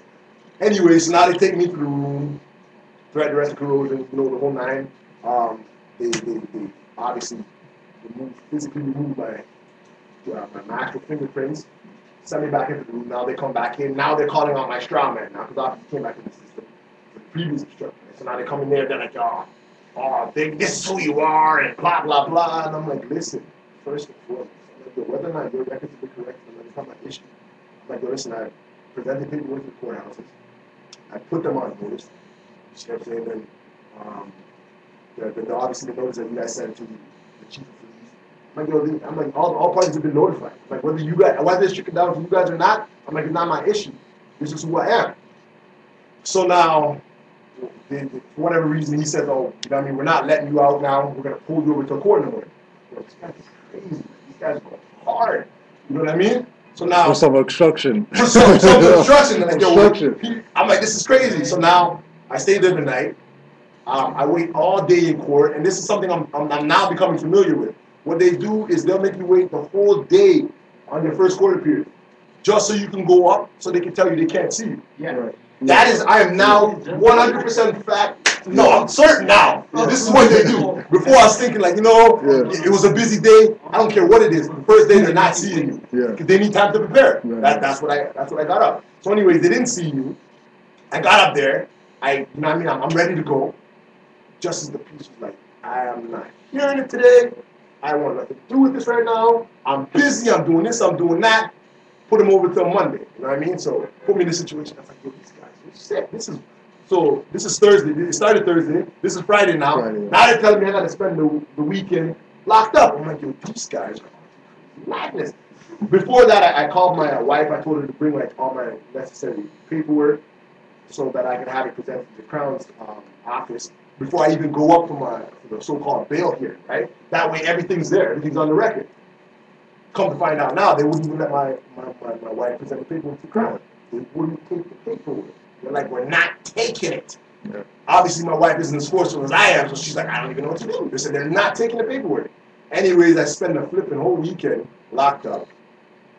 And now Monday comes, and now, like, obviously, I'm talking to brothers. Wait, is this the second time? This is different than when you? Yeah, this is the second time. Yeah. So now, you know, I'm in the jail locked up. You know, obviously, I'm dealing with brothers. A lot of these brothers are telling me they know where this place is. Yeah. They know where the temple is. They had people who were involved, and they used to tell them, and then they didn't listen, and now they're all locked up. Now they all want to hear the information. They all want to hear the information now, you know what I mean? But they walk by here a million times, this, that, and that, because they have me in South. Yeah. Minco. Okay. Yeah, they have me in Minco, so it's all brothers from around the way. That's down there. That's it. Exactly. So now Monday comes, I'm going back and forth. I'm downstairs in the bullpen waiting to go upstairs, waiting to go upstairs. I haven't been able to make no phone calls, nothing. So I'm not sure what's happening, because as far as I'm concerned, my wife told me they didn't take my paperwork. So now they have the bail hearing in room 206. I'll wrap this up quick. They have it in 206. That's where they do all the bail hearings for everybody, right? So they call me up, and this is early too. This is like 11. I'm like, I've never been called up so early. So they call me up, and it's like 11. They're like, yeah, you know what I mean? So I'm like, ready? So I'm walking, you know what I mean? I'm going to room 206 with this guy. And then he like kind of like brushes me past 206. I'm like, yo, where the hell are you taking me? I'm like, yo, bail's in there. He's like, no, we're taking you to another courtroom. Okay, thinking a courtroom, bail got moved, or it's so busy they open up 2 courtrooms. So this guy takes me through the front of the court, into the elevators, brings me upstairs, goes through all these closed behind doors, all these little entrances, and then brings me into my own courtroom. Nobody's in there. I'm like, what the hell is this? So, come to find out, I had my own JP, personal, like private JP. I had a private crown, separate from the rest of the other bail hearings, and my own court clerks. And for 3 hours, I had a bail hearing. Just me. That was the first time I ever encountered that. They took me outside of public eye. They didn't want the public to hear what was going on. They were getting ready for, like, I kept thinking that I was coming to go hard, so they were getting ready. They had a justice of peace and the crown, and these guys was just for me. And I'm thinking to myself, what the hell is going on? So anyways, long story short, you know what I mean, I present the crown with my claim of right, you know what I mean, because I'm saying, like, this is nonsense. You have to charge me for something that isn't there. You know what I mean? I'm like, you guys, I told them, I'm like, you know, you guys are in error right now. What you guys are charging me for, I'm like, you have the paperwork in front of you that says otherwise. So the whole time now, it's a bail hearing. It was like a mock trial. Like, you know what I mean? The Crown wanted to, they had like witnesses. They wanted to interview my people who might have been there for my surety. They wanted to cross-examine. I'm like, what the hell is this? Long story short, it was given to JP enough time to read through my claim of right. Like, I'm telling you, the whole time was 3 hours with the lunch break. And he just like reading through my claim of right. And he's just reading, and then he'll stop, and then he'll say something to me, and then he'll be like, and then he'll keep reading, and then it just got to a point where obviously I knew that they couldn't hold me. I'm like, you guys have nothing to hold me. You know what I'm saying? You guys can't say I'm a danger to the public. You guys have nothing to hold me. And then they just released me on bail. Released me on bail. No, they wanted the surety, so they took my people's surety. It makes no difference. Yeah, it makes no difference. You know what I mean?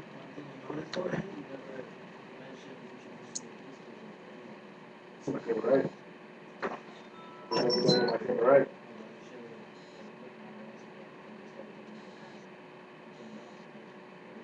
Oh, like with the policy enforcement. No, I let them know. Oh, okay. I let them know it was a fee schedule for them arresting me and detaining me. Yeah, the policy enforcement, I let them know. But when I got upstairs for bail, like, because at that time it had me for like 5 days now. Yeah. And I'm like, yo, I'm not gonna do anything that's gonna hinder me from getting out. Longer, yeah. You know what I mean? So I just humbled myself and just said, Yeah, I humbled myself, and then like I said, once I said I'm a Motion American National on the record, I stated my affirmation, and then on the record I asked them if they presented my criminal right. They said yes. I'm like, everything's in there. So I'm saying I don't have to say anymore. It's all in there. So it's up to them to what a challenge. Yeah, that was the situation, man. But like, what I did notice the difference between Toronto and Milton, these guys, man, like for whatever reason, they have like a dirty taste in their mouth for free men on land, and they think anybody who stands on their square or is on that. You know what I mean? And that was that. There was a few more other things, but I don't want to take too much time. But yeah, that was that. Yeah. But in regards to right to travel, it's like everyone has the right to travel. We're born with that right. So like what you said, you guys are criminals, man. So they're not gonna feel they don't have that honor to respect your right to travel. They're criminals. See what I'm saying? They've been trained to grab people for traveling and make it seem like it's a criminal offense. You know what I mean? So, all right. Any comments or questions on that last testimonial there? That was in Toronto that happened? yeah, they brought me to 23rd Division, so I'm assuming that's like near Epping, not Epping. It was right off the 427. I was coming off the 427. Finch Court? Yeah, I went to Finch Court. Yeah. I went to Finch Court. And so it was another situation where they decided it was one of those profiling things again? No, they had a speed trap. They were doing speed traps right off the speed. Huh? Alleged. Yeah, alleged. So that's what got me back off. What is it, a new one? Yeah. Everybody's asking me. Yeah, this last week. Okay. Oh, now, based on your previous bail condition, or? No. Most of us right to travel. Yeah, just doesn't. No, So I'm you basically weren't saying, a construct or anything? because I identify myself as more committed national, present them my ID, they said it's not good enough. Because, yeah, they made an error saying the only ID they'll accept is government issue ID. Like, that's the only ID you can have. Yeah, that's another thing that we could. But I told them that, I said, issue from Moore's government. Yeah, but I told them. It's government issued ID. It's not your corporate government. Exactly. But it is government issued. Exactly. What are the charges so called? Obstructing police officer, failure to identify. And then they said, no, they put allegedly speeding, driving a motor vehicle without being properly licensed, and yeah, like on the fly.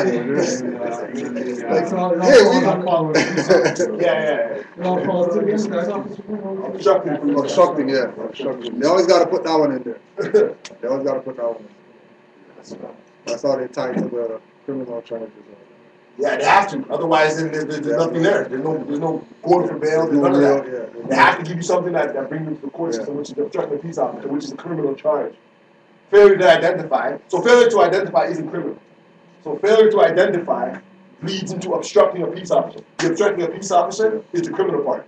You know what I mean? So they used to bring you in. That's what they used to give me obstructing. Just failure to identify. They can't bring you on. They can't bring me in on nothing. Everything else is just tickets. Exactly. So. Actually, there was more questions on this.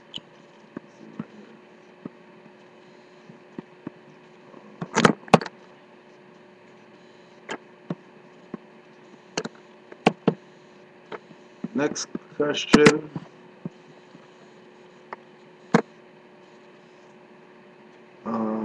How do we combat IRS, or better yet, avoid being forced to contract with them in the first place? So IRS, CRA, right? So Imposition Revenue Services.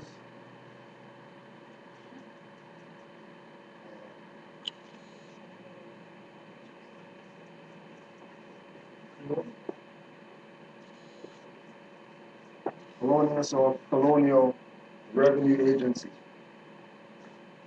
These are not government.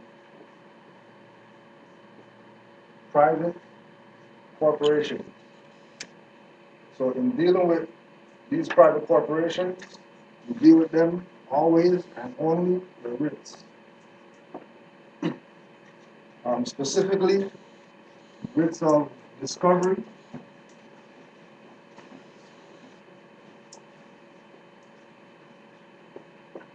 disclosure,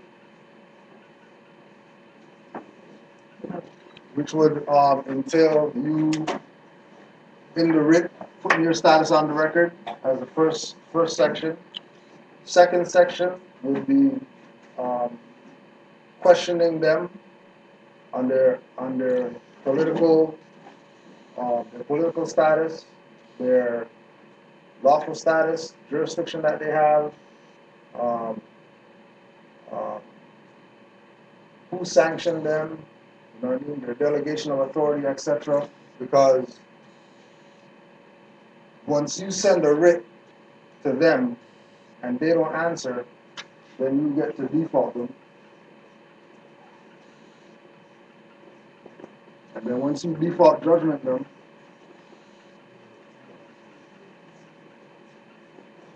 once they get default judgment, right? Once they get default judgment, now that's your evidence that they're not who they say they are. Right? So when you're dealing with IRS or CRA, you're never talking about never bringing up any money to them. Money's not an issue, right? You could state that in the end of your writ, you could put a statement like any obligation that they claim that they have, whatever like that, you're willing to deal with it, but only if they deal with what you present to them, right? Which they're never going to deal with your stuff, so then I'm never going to pay you guys. It's simple, right? From past stuff dealing with CRA, for every year taxes or whatever like that, every year, same thing, how you doing, you owe whatever, you did your taxes, you owe. All right, writ, send it to them, get no reply, okay, no reply, 10 days, 15 days, all right, default judgment, and then that's that. Done with them, don't hear from them ever again, no questions asked, no anything. They might come back the next year, because the same process again, you did your taxes, you owe. Yeah, it's automatic now. Like, all right, writ, you know what I'm saying? Writ, send it over, or you guys did whatever, default, that's it, never hear from them again until next year when tax time comes again, or whatever like that. You know what I mean? So, and then also too, remember that these individuals, right, whether we're talking about the Act, the Constitution Act, or we're talking about the National United States of America Republic Constitution, they're not in it. They're not even mentioned. If they're not mentioned, then that means they have no type of constitutional authority. And if we're going to tie ourselves to, or if we're going to tie them to being constitutional, we know that Article 11 of the Articles of Confederation, Canada acceded to everything in the Union, which means they agreed to the Constitution. And then when you check the Constitution, it tells you that only Congress should lay and collect taxes. And IRS and CRA aren't Congress. So they shouldn't be doing anything with regard to taxes. But won't they say that they're acting on behalf of those people? Yeah, they could say that, but that's cool. That's not legitimate though. That's not a claim. Right? That's what they're saying, that they're acting on behalf of government agencies or whatever, when they're not. They're a private, foreign corporation that have nothing to do with collecting taxes. So if we say that, then we would just say we're gonna make it clear that you are Well, one that has the government. the only way that they would say that is if they reply to your writ, which they never do, right? And then, as far as are they government? What Moors have done that are in republic states or freehold states, what Moors have done is that when IRS came to them with something, they would take a copy of it, of whatever they were sent, and then they would send it to the governor, state governor, or um, secretary of state, attorney general, whoever, asking them, did they sanction IRS? And from all the Moors I know who did that, the so-called United States government always came back and said, we don't even know who those guys are. We have nothing to do with them. In writing. And then they would use that as proof to the IRS that, oh, well, I owe you $8 million. Well, state governor so-and-so whatever said that you guys have nothing to do with government, so why am I paying you guys? And then their stuff will just disappear because, they got caught. Because really it's extortion. So we would amend the money That you're giving to CRA and whoever. Yeah, go to their little private whatever so they can go Cancun in the summertime and whatever. Because remember, we get taxed products and services and everything. So Yeah. that's one of the money They're used for whatever they use. They say for people they use that too. Yeah. But when it comes to your income, that's just all their money. It's not going That's to. just their money. That's just their money. There might be some stuff that they might use it for because they got to make it look good. But ultimately, they're pocketing. They're gonna pay their boy. You know what I mean? They have a contract with their boy to do whatever, and they'll take the fiat, give it to him. Yeah, like you guys were saying earlier, like you understand like with that so-called money isn't even there. It's just them playing around with numbers. Yeah. You realize that it's not necessarily about getting money from the people. Right. It's about sucking your energy, having that on your conscience, knowing that you have to pay these people a certain amount of money. You have to work this hard to get it to them, and there's no money to begin with. Yeah. So it's more of just sucking out your energy. You know what I mean? Sucking out that life out of you. It's still in your contract, so you gotta go put up more. Exactly. So it's not necessarily even about the money. Right. You know what I mean? It's about taxing you emotionally, mentally, physically. Right. That's really the tax. So that's the The real tax is the energy that you have to use in dealing with them. I mean, it's not necessarily the money. So like if they say like if they were dealing with stuff properly, right? That little thing that they give you in the mail saying that you owe taxes, right? Sign the back, send it back, and then it's paid because your signature is the money. That's how they create money, right? Like that's what's really supposed to be going on as far as like when they say like when you hear like people pushing discharge debts and the processes to get rid of the debt redemption or whatever like that. Really, it's just their signature or the signature that you've been using. That's supposed to pay for whatever it is, anything, right? That's what's supposed to be happening. And that's really what's supposed to be happening. Somebody says bill, sign it, give it back to them, and it's paid. And then you get whatever it is that you paid for.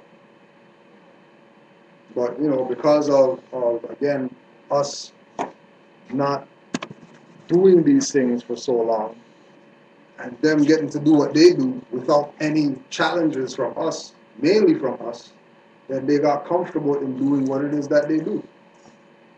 And then now we're in the position where, now we're gonna go do stuff, but they've been doing stuff for so long. It's like you're not recognizing that. You don't have to recognize that. You're just bringing that today. I mean, that's been around for 100 years. You guys just bringing that today? You're not listening to that. And here we are.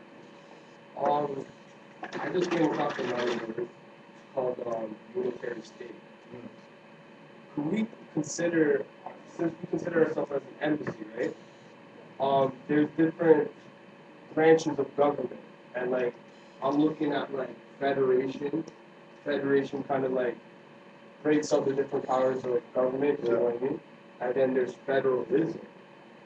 And then federalism is like the concept of groups and members that are bound together by government and government representatives and stuff like that. Yeah. And then, yeah, so, and then after that, federalism is government in which sovereignty is constitutionally divided between central government authority. Yeah.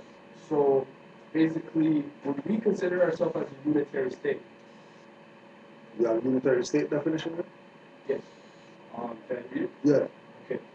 A unitary state is a state governed as one single power in which the central government is ultimately supreme, and any administrative divisions, sub-national units exercise only powers that their central government chooses to delegate. The majority of states in the world would have a unitary system of government. Right. So it sounds like it, but not. But see, like the issue with that, with us tying to that, is that the central government, in our case, would be Grand Major Temple.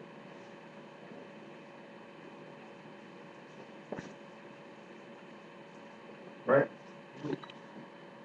The one temple, that's the central head location, that all the other temples, they give their dues to them, all the membership goes through that temple, all the whatever. But these people that call themselves Grand Major Temple, they haven't exercised on this level like they're a central government. They're pretending like this is some organizational, religious, whatever. Yes, I understand. So they disqualify themselves from being the central government. Right? Under the guise of, we're a government. So they'll push it like that, right? Just like you're saying, one single power. The single power is the Supreme Grand Chief. That's the single power that administers the whatever for the central government, right? And then every temple, so like there's 5 temples or whatever, right?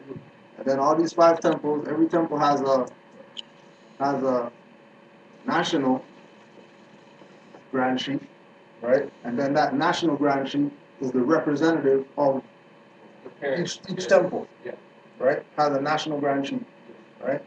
And that national Grand Chief would be going to the Supreme Grand Chief, no different than, there's president, and then there's attorney general or whatever, and everybody's under the president. President says something, then everybody's down with it because all the states are part of that central federal government, right?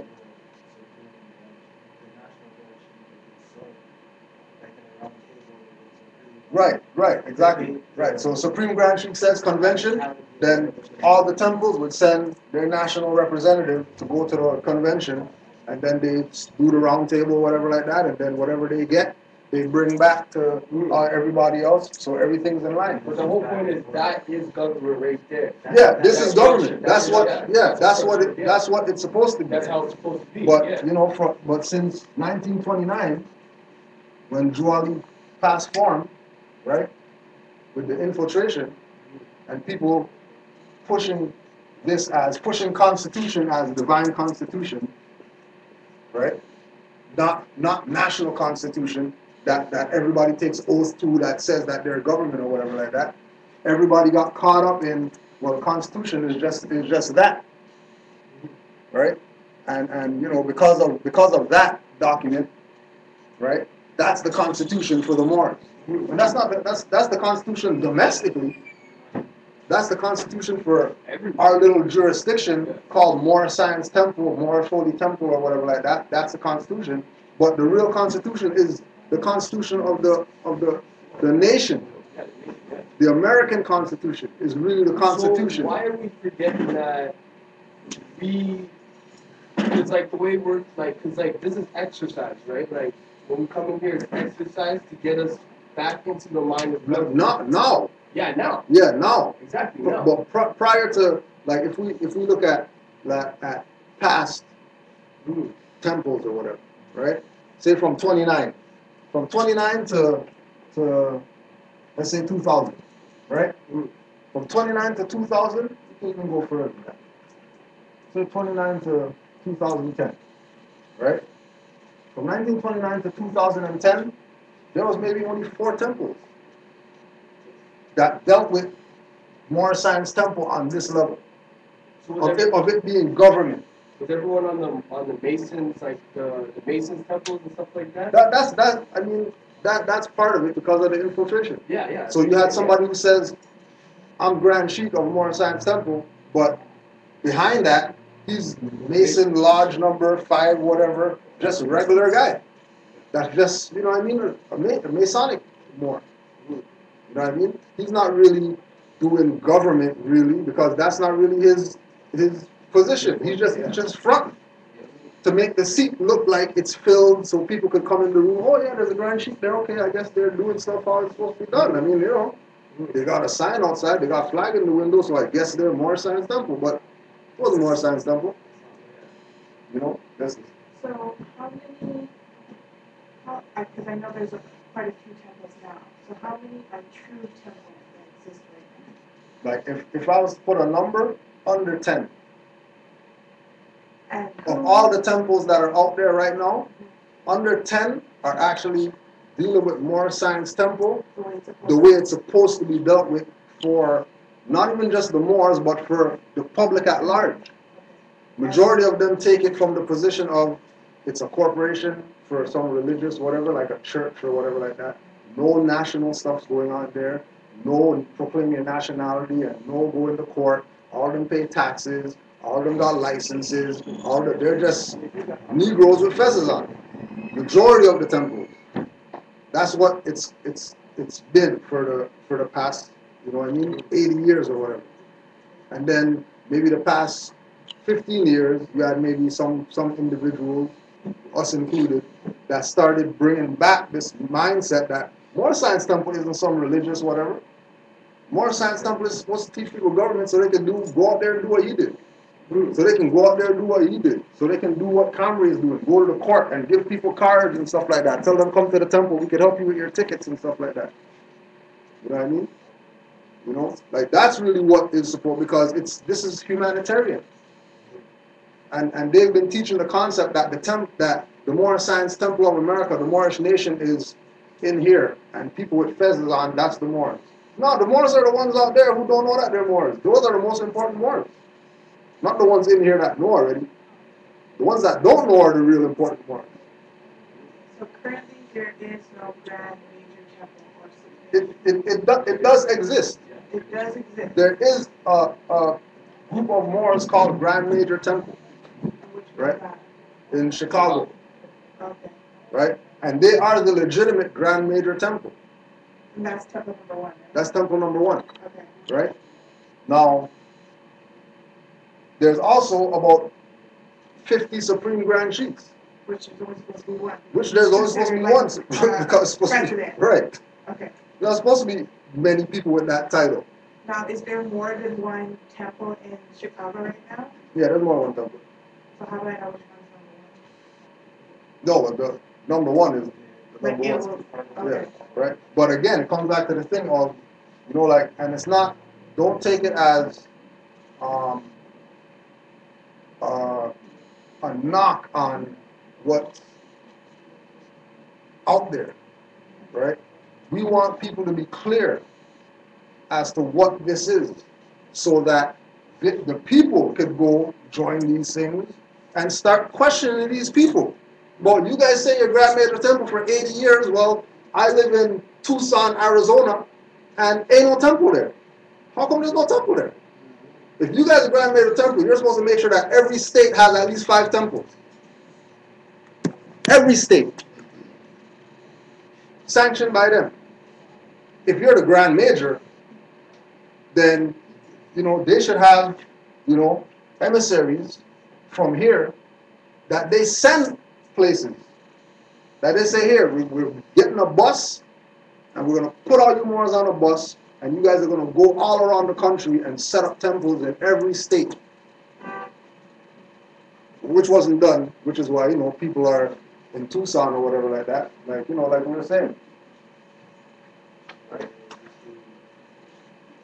Right? Springfield, Massachusetts. Membership to be part of this temple, because there's no temple there.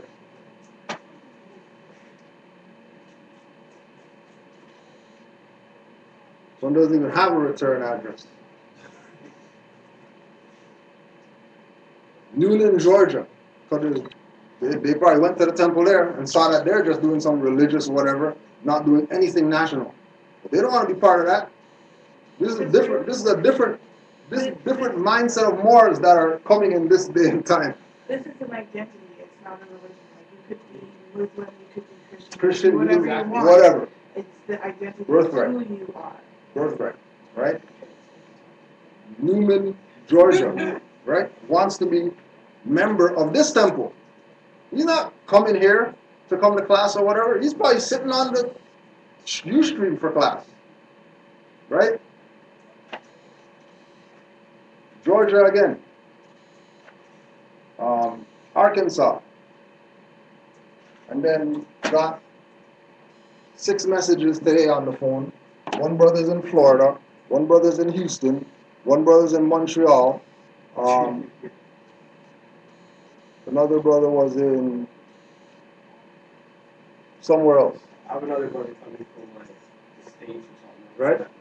And another brother from Atlanta too. It says like there's a billion temples in Atlanta. Yeah. Billion. And But then there's no unity. No, it's not about there's no unity. It's that the people who have been running the temples, they haven't been doing their job. There's unity, like we said. You know what I mean? All those different states, they recognize who we are, that we have a temple here. So that's unity. Because if they're coming from all these different states or whatever, and they want to say, oh yeah, peace to Canaanland Moors, that's unity. They recognize what this is. They recognize Fez, they recognize nationality card, whatever like that. That's unity. The issue is the people who haven't been doing what they're supposed to do with this. And pretending like this is some religious, organization, to teach people, I don't know, religion or whatever. And that's not what this is.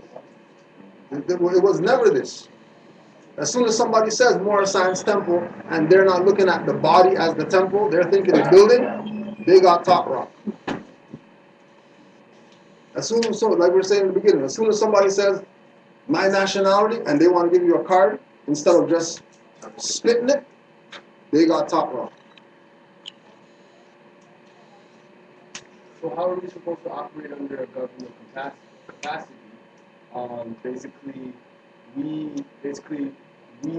We're not a religious corporation first of all. Religious corporation is different from like a fraternity society. Right. So fraternity societies, they're able to, you'll have like it's just like a lodge system. They could be police officers in ministry, right? They could be police officers, they could be a teacher, they could be whatever. Yeah. The whole point is, when I was doing my studying, I realized, because when I first came into this, I just thought that the only tax exemption organization could be the church, the 501c3. Right. But then I started getting deeper into the Wikipedia and stuff, and then they got 501c from 1 all the way to 27. Yeah.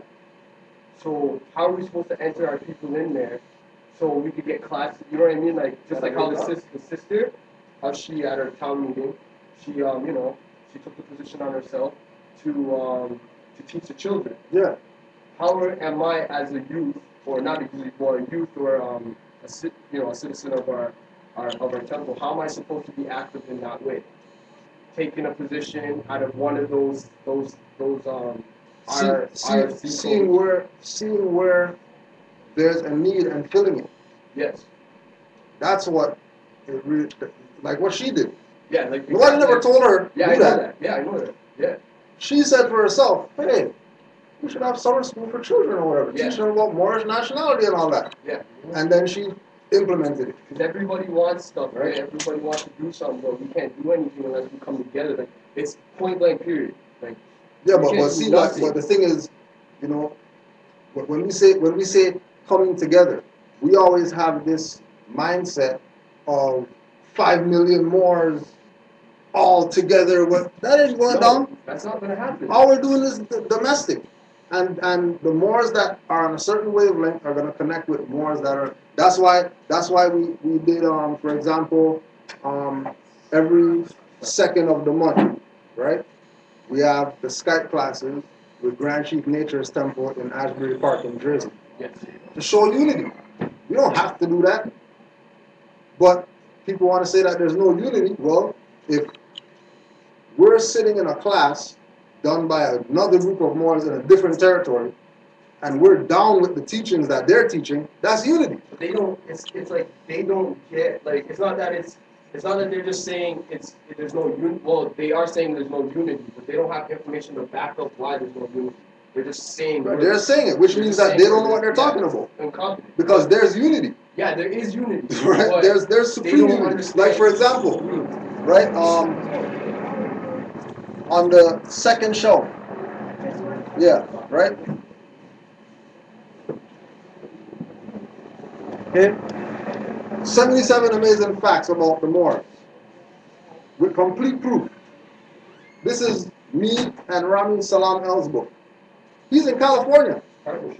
That's unity. Yeah. So if people are going to say there's no unity, we already know they don't know what the hell we're talking about. Yeah. We're not even paying them any mind or whatever, because we know, as far as active Moors are concerned, we know that there's unity.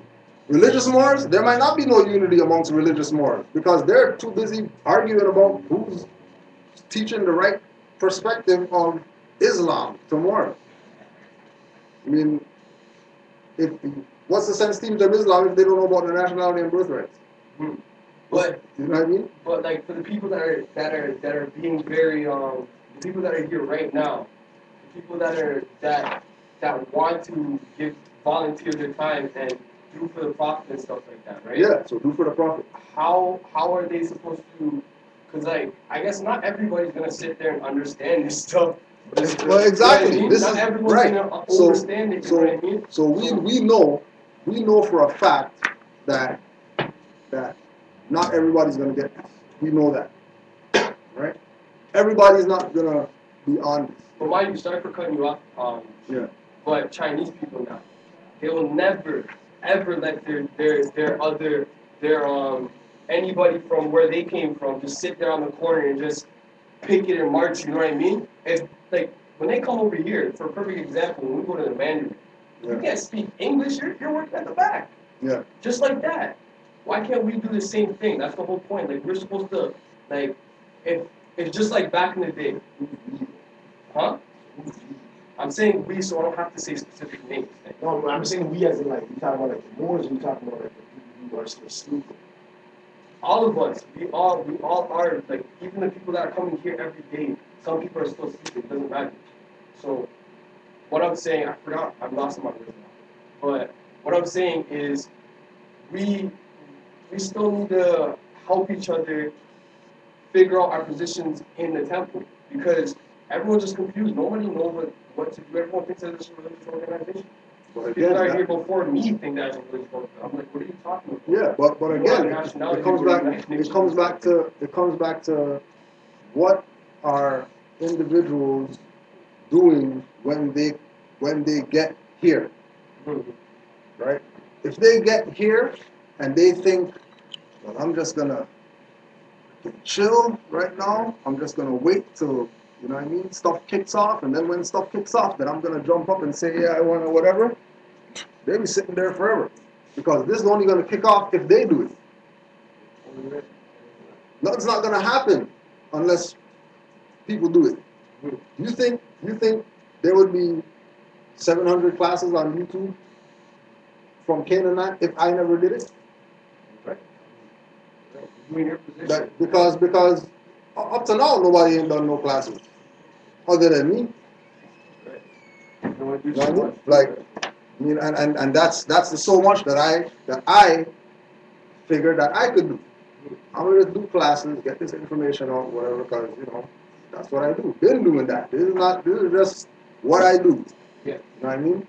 This is my lane, right? Somebody else comes, they say, yo, I see that you guys, you need a holistic whatever. I mean, I'm a health practitioner. I do Reiki, I do whatever like that, blah, blah.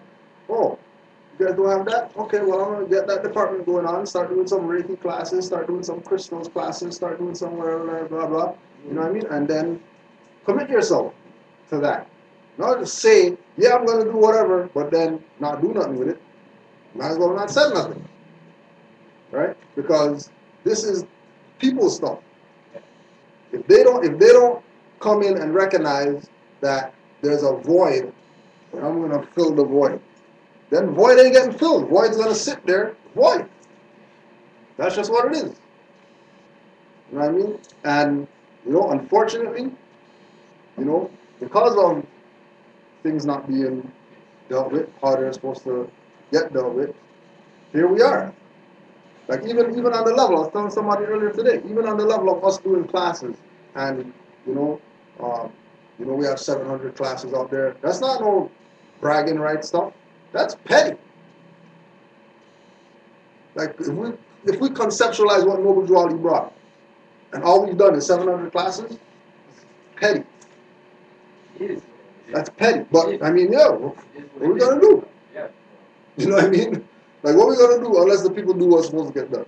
Like, it's like, people need to say like, okay, like I was explaining, there's 501c from like tax exempt organizations. Yeah, but remember, even on that, just to touch that, if you're talking about tax exempt, right? Tax exemption for us is based on our birthright, not based on some IRS code that says whatever. So we can eliminate that. We don't have to deal with that. That has nothing to do with us. 501 to 503 million. And there's all these different tax exempt whatevers that we could do. But we're nationals, we're getting on this lake though, right, Cujo? Yeah. And Chinese people, they're nationals, Indian people, they're nationals. No, but remember, they're not nationals here though. They're corporate here. They're nationals in China. But when they come here, they're corporate. That's why they're using those stuff. When they come over here, when they come to U.S, they're saying that we're relinquishing some aspects of our Chinese nationality so we can be /U.S citizens. That's why we have the visas and all that stuff. It's an allowance. You have to come into let's go back now. What is U.S by the history that we've been studying? What is U.S? That's corporate. It is corporate, but who are they acting as? No, they're not acting as nobody. They're corporate. They're pretending to be government. Exactly. They're pretending to be government. They're not pretending to be Moors. They're pretending to be a government, but they're a corporation. The only real government is the Aboriginal Indigenous government. And they're supposed to be handling their own affairs. Who's that? The Aboriginal Indigenous. Yeah, right, for sure. Exactly. For sure. So if we're supposed to be handling our own affairs, we're supposed to be collecting our own taxes, doing all those stuff that everybody does, even though we put ourselves under a different title. This is why everyone does this all over the world. Because I did my research on it. But this is why I gave you a timeline. From 1929, our whole aspect of us being our own government got stunted by our own people, who sided with the European colonists. It's a payoff. I understand that. And it's happening in Jamaica, Trinidad, everywhere. Still. But what are we going to do to fix this right now? That's what I'm saying. What are we going to do to fix this right now? And this is what it is. Get the word out to the people about their nationality and birthrights so they can fix it. We're not going to fix nothing. All you can do is fix yourself. That's all you can do. Fix yourself. And when you fix yourself, that's supposed to inspire somebody else to fix their self.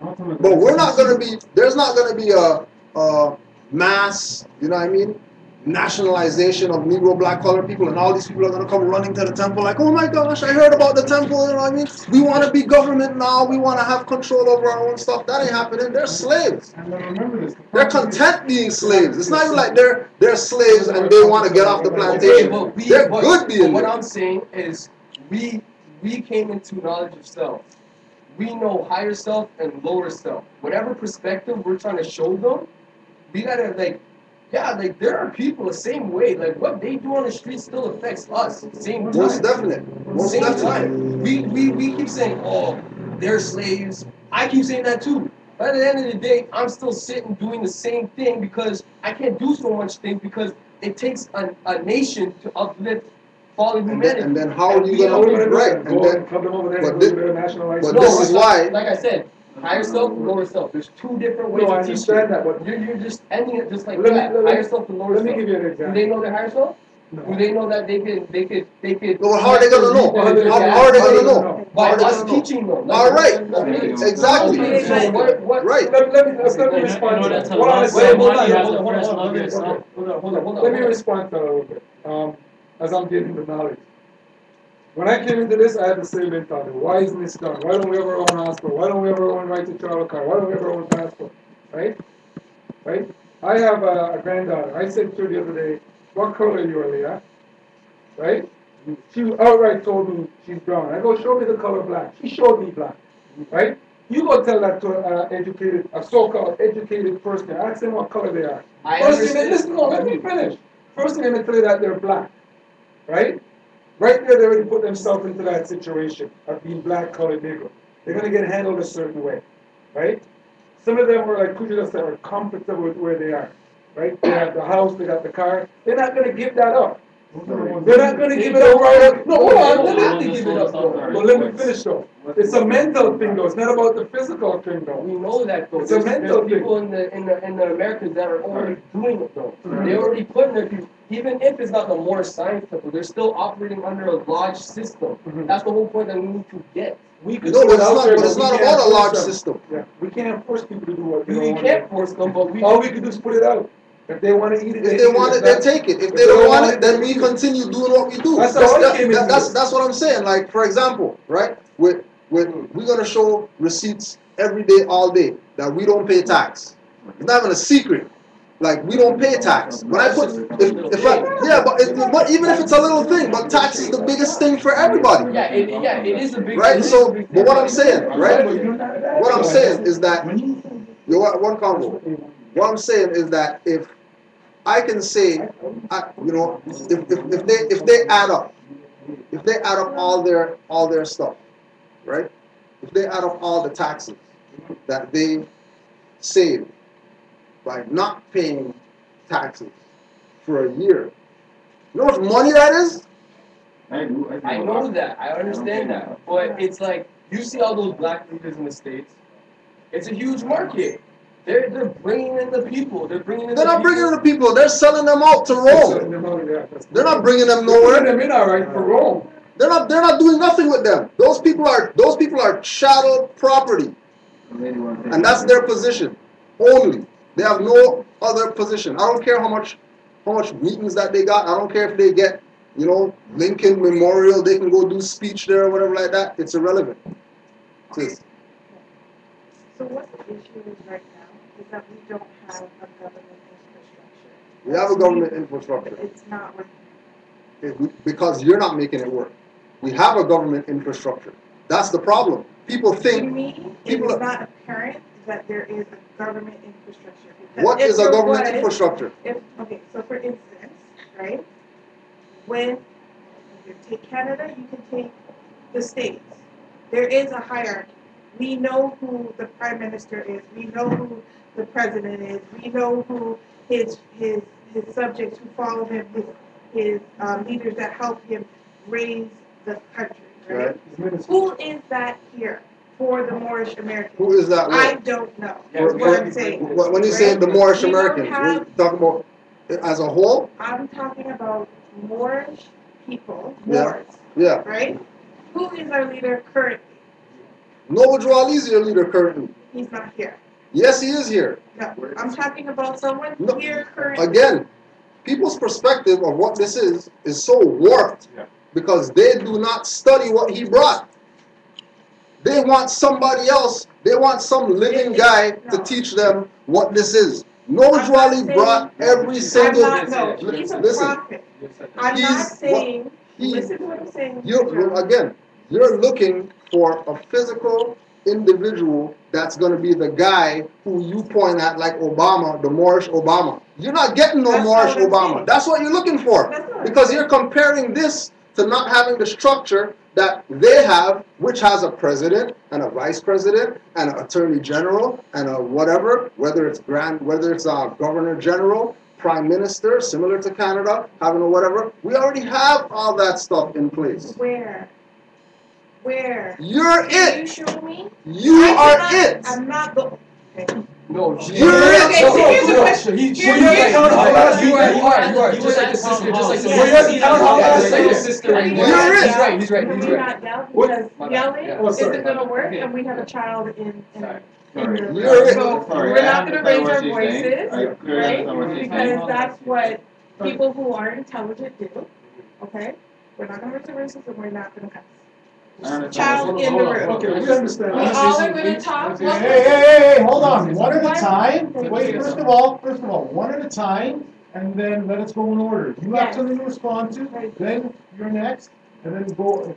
You're next. Please, it's not going to get done. And also, just one other thing. We actually have to open our ears to hear what's being said, right? You can't ask a question, then don't like the answer, then change your question to make it seem like the question was an answer. Just remember that, all of us. I haven't changed my question. So, but I haven't finished it. Go ahead. All right? So what I'm saying is, the prophet, yes, he exists in I don't want to say the concept, but the information, right? There's who is outside of just the individual person, who raises the nation right now. When you have a child, they say that it takes a village to raise a child. Where's our village? Where's our head of states that help us maintain what Noble Drew Ali is saying that we should be doing? That is what I'm saying. That is what government is, right? So I'm asking that. Who is our head of state? Is that what you want to respond to or something?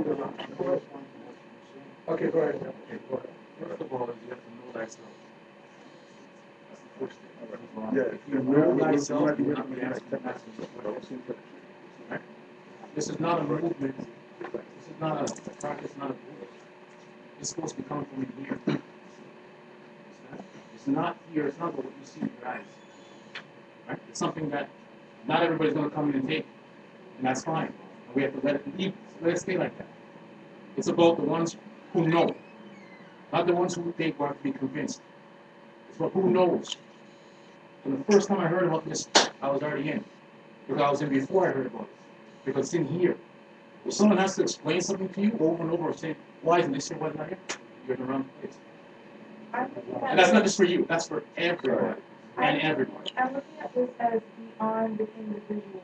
Because if we're just talking about just the individual, we're getting nowhere. I just answered that. Right? So I'm saying, where's the collective? I just answered that question. Okay, for example. I just answered that question. Oh yeah, brother. Hold on. Can I say something? Go ahead. Okay. Basically looking for a leader, right? Because generally, we should all know people are like sheep. I'm sorry. You lead, they follow. If you're not showing them something that progressive that they can understand, nobody is going to be here. I'm sorry to say it. When I normally come here, this building has way more people in it. But they're not getting what you guys are saying, so that's why nobody is showing up. Yeah, but that's not my concern. If they don't want to show up, this is their birthright. That could be your concern. No, it's not. Let me tell you why. It's a waste of my time. Let me tell you why. Right? Go then. Go then. I will never come back. Right? We don't need you to be here. Right? This is that's the point. Right? That's the point. Because you know why? You know why? No, sorry. Right? No. We are talking about that. This is not no goddamn babysitting service. This is not some, you guys have a fucking leader here that's been here for 8 years, right? There's a leader here. Hold on a second. Let me talk. You have a leader. Hold on a second. Hold on a second. Right? I am leaving. Hold on a second. Don't come disturb the meeting. Right? Hold on a second. Right? You guys have a leader here that's been here 8 years. Been here. Right? Busting ass. Spending all this freaking money all over here. Make sure you have books, DVDs, Skype lectures, doing all this stuff to make sure that people have certain information. Right? Been doing this. This is not nothing new. Been doing this. Right? You think I'm gonna let some niggers come in here and talk some crap and then I'm gonna just jump off this just because they don't like what's going on? That's his birthright. If he doesn't want his birthright and he wants to slam the door because, you know, he's emotional about whatever and all that stuff, hey, door's right there, it's unlocked. Go, please don't come back because we don't need them kind of people. Because Noble Drew Ali himself, that's why I told you that Noble Drew Ali is still here. Why do you think he's leaving for? Drew Ali kicked his ass out of here. Allah kicked him out of here. He didn't leave on his own recognizance. But I guarantee you, 3 weeks tops, he's gonna have some type of situation out there where nationality is gonna be the issue, and he's gonna be bitch made and not come back here and say, yo, you know what? I messed up. I'm sorry. You know what I mean? But now I'm in a situation and I need you more. Guaranteed. Why? Because I know it happens all the time. Like I said, I've been here 8 years. Haven't moved my position. Been Grand Chief. You have all these people all over the country. There's a more in the Netherlands that texts me every day. Every day he texts me. Not even for nothing. Just to say, yo, Kudro, what's up? I'm Grand Chief, you know, just letting you know. We follow, you know, showing allegiance or whatever. And then you have niggers coming in here talking about they're going to leave, they don't want to, oh, I got to care about what people think. If you're a nigger, I don't care what you think. This is your birthright. If you're not going to be the first lady of the Moorish movement, there ain't going to be a first lady. If you're not going to be a grand governor, grand chief, if you're not going to build a goddamn hospital, if you're not going to build the freaking school, if you're not, don't expect me to do it. Please don't expect me to do it. Because Noble Drew Ali didn't come in here to make people followers. He came to make people leaders. And if they don't want to be leaders, then they need to get the hell out the door, go be niggers out there and keep doing their nigger stuff. Because we don't cater to niggers around here. It ain't happening. That's not what this is. This is about people recognizing that they've been played by their own people. Stop blaming the goddamn European. Because what's he going to do? He's going to go out there, bet you, he's going to go out there, and anybody asking him, he's going to talk shit about the Moors. And then we're going to be talking about European, and then the Europeans are enemy. Yeah, the European ain't no goddamn enemy. Our own is the enemy. And everybody out, including all these people right here, they need to get a noose around their neck, and they need to get hung from these light poles out here because they haven't done their freaking job. For 80 to 100 years, they haven't done their job. And then as soon as people start coming to do their job in this messed up situation that we're born into, that these people were supposed to fix. My mom was supposed to be born more. My great-great-grandmother, great-great-great-great-great-great whoever, they were supposed to be born Moors, know about Noble Drew Ali, all that. How come they don't know? Because our own people sold out to this European colonizer. And then now we're just supposed to get a pass? You brought Chinese people. You think Chinese people play with traitors? They put those people on a wall and they shoot them and stone them to death. That's what they do to traitors. Go ask them. Okay, so you're saying that it should be me and whoever else feels that there needs to be a change to make Who else is going to do it? Okay, so you're saying as Grand Chief that that's what we're supposed to do. Been saying that. That's not nothing new. Okay. That's not nothing new. But wait a minute, hold on. Just on that level though, what you're saying is that's what you're supposed to be, but along with what the Prophet has brought you. So that's why the Prophet up front. You're going to come in here to change something, to bring it back to some nigger shit. That's not going to happen. This is about you uplifting yourself to become the goddess that you are. It's not about looking to anyone else. And Noble Drew Ali said that this is for the young and unborn, so it's not even about us. It's about her. But more importantly too, the young and unborn can be us, young in mind. So we have to be born into that other part of that mind. I just agree that it's not about us, because if it's not, remember. Well, it is about us. Sorry. Yeah, children don't do what you tell them. They do what they see. Right? So if they see the father, the mother, the uncle, the aunt doing, then you don't have to even teach them. Well, they'll take to the next level. But it comes back to that thing that then it's about them. It's still about them because they're the ones that are gonna take this somewhere. It's not about us. It has to be about us. We're not gonna do nothing with this. Look where we are with this. Yeah, but that's just look where we are. We don't know. We don't know. Again, I think the Prophet was saying that we won't see the fruition of this. It's the young and the unborn. That's who's gonna see the fruition of this. See the differences. But he said that when? When did he say that? I just want to make it We clear. weren't unborn. Exactly, We were exactly, already and we're right, But then, exactly. then our people that should have been ones like Cujo Fine, said, but didn't do we anything. know that already. If they did, we would have been at a different But we level. know that, so leave them there. We did that already, so leave them there. I We're just speak here loudly, right I'm now, sorry. right? We're here right now, so let's just take it from here. And then go forward. So I just want to make it very Couple clear. couple comments and then we'll close out. Go ahead, go I ahead. just want to make it very clear to everybody in the room that what you guys are saying is that if I see a need, me, Shona, see a need that needs to be fixed, and I change it, I shouldn't get any reprimand. I shouldn't be. Once it's in line with what Noble Juali brought, with what do he what said, you do. I shouldn't be reprimanded by anyone. Why would you be reprimanded? Okay, I just want to make that clear. That's all I want to know. But now, the other thing too, right, is that this is not, this has to be looked at from the perspective that this is yours. You're not changing anything. You're adding on to what's already here. There's no coming in and change. Well, I don't like where a flag should be like this. It should be like this, and you're gonna change stuff. It's not about changing. It's about you see something and then you build onto that, and then that's how we make progression. We don't make progression by changing stuff. But we change stuff forever. Everybody's gonna want to see something that, well, I don't like that, and change stuff. Back to earlier with the books, right? Now there's pieces added to it. Right. Brothers are changing, brothers are But ultimately too, if it's not in line with the prophet, you're gonna fail. Anything that you think that you are gonna change has to be in line. So, and here's the deal: if you haven't studied, then your shit probably won't be in line. So, as you make that comment, I see where some people can get certain ideas. Just remember, when you come to say, "This is what I was told," that's not what you were told.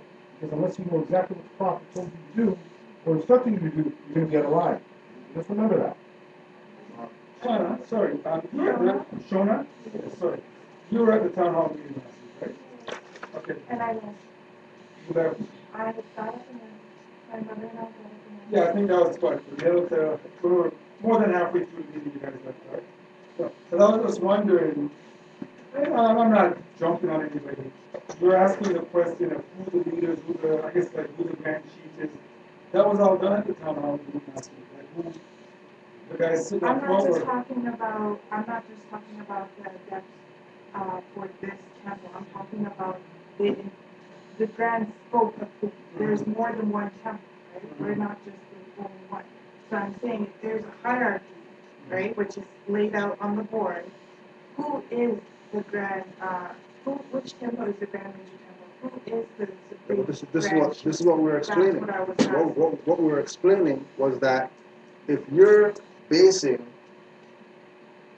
who the leadership is on, well, those more say that they're supreme, and those more say that they're whatever, you're going to get played because those people haven't done nothing for 90 years. You have to go by their words. They haven't done anything. So who cares who's the grand major or whatever? They haven't done nothing with this. If they did something, that's different. Then we can say, yeah, that guy. And then that's why we have select people who we always direct people to go get this information. Because as soon as we send you to these people, they're going to be talking about, well, you can't wear a fez because you're a sister. And Noble Juali never said that. That's how they're going to talk.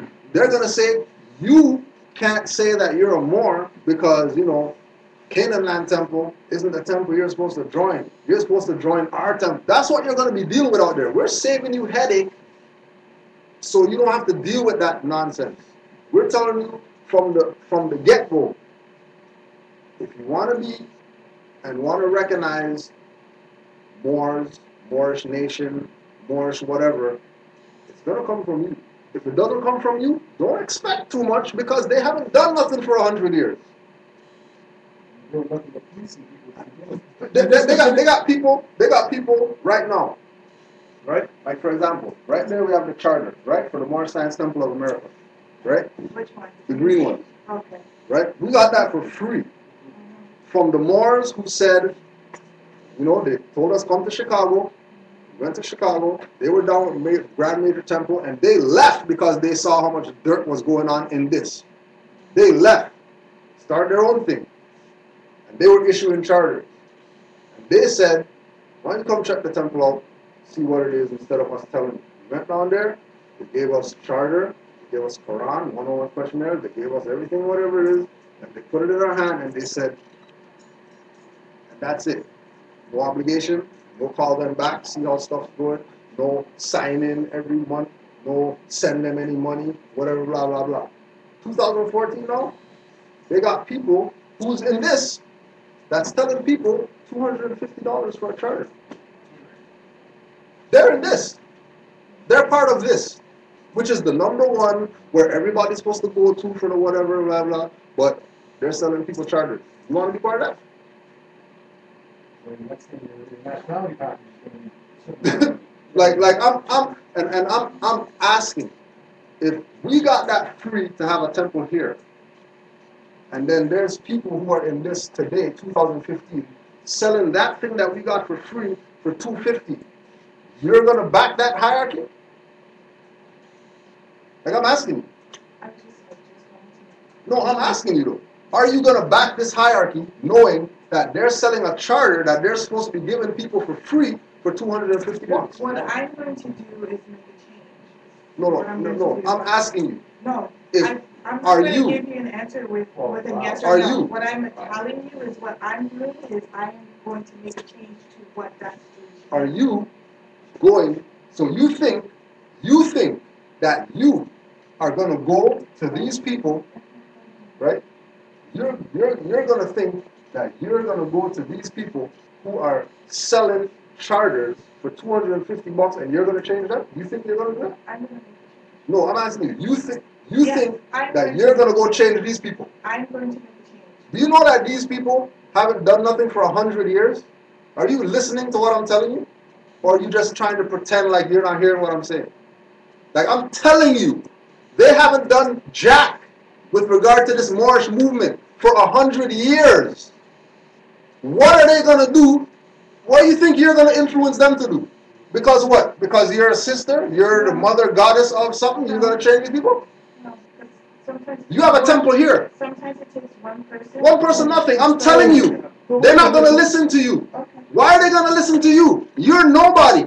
That's how they're going to talk. Wait a minute, can I just... You're in a temple right now. You're in a temple right now, right? You're in a, like, check the dynamics of this, right? Check the dynamics of this. You're in a temple right now where you can cause change here for where you live. But you don't want to do nothing here. You want to go talk to these niggers over here and try to convince them of something. But interesting enough, what you did say was that you were able yourself to make a change. Before, earlier in the conversation, you were looking for some grand body. No, that's not what I'm saying. It's your guys' interpretation to what I'm saying. I have my reasons to why I asked my question, and I got my answer by the way. Well, I just want to say that I find that I think it's apparent to a lot of us by the questions you ask and the way that you respond, exactly what energy level you're on. Just to let you know that, and I understood that we have our differences of opinion. But what I'm also saying to you too, and to make this clear, that the Regency up here, this is the Regency up here. So if you're looking for other places to make changes, then you're going to have to be in those Regencies. So really, they're not going to let you be here and change stuff over there. And so really, what the answer to that would be, you probably have to go there to get what you want. No, yes. You don't know what I'm thinking in my brain. No, but so whatever frequency that you guys think I'm on, that's perfectly. No, but that's the thing. We have to have. There has to be. If you're saying Moorish nation, right? For example, if I call any more that I have in my phone right now, right? If I call any more, they would in a heartbeat switch places with you so they can be up in here. No, this is your birthright. This is your birthright, just like the other brother. This is his birthright. If he wants to walk out the door, cool. It ain't nothing to me. For me, I don't need to walk out the door. What I'm saying is, whatever frequency you guys think I'm on, that's perfectly fine. No, it's not about what we think. We're basing. No, but okay. Hey, wait a minute. But I thought you were about trying to listen too, because you keep cutting them off. We're basing. We're basing our. We're basing, right? what we do, we're basing what we do on Noble Jew Ali, right? All this stuff right here, Grand Major Temple and whoever, they voided themselves.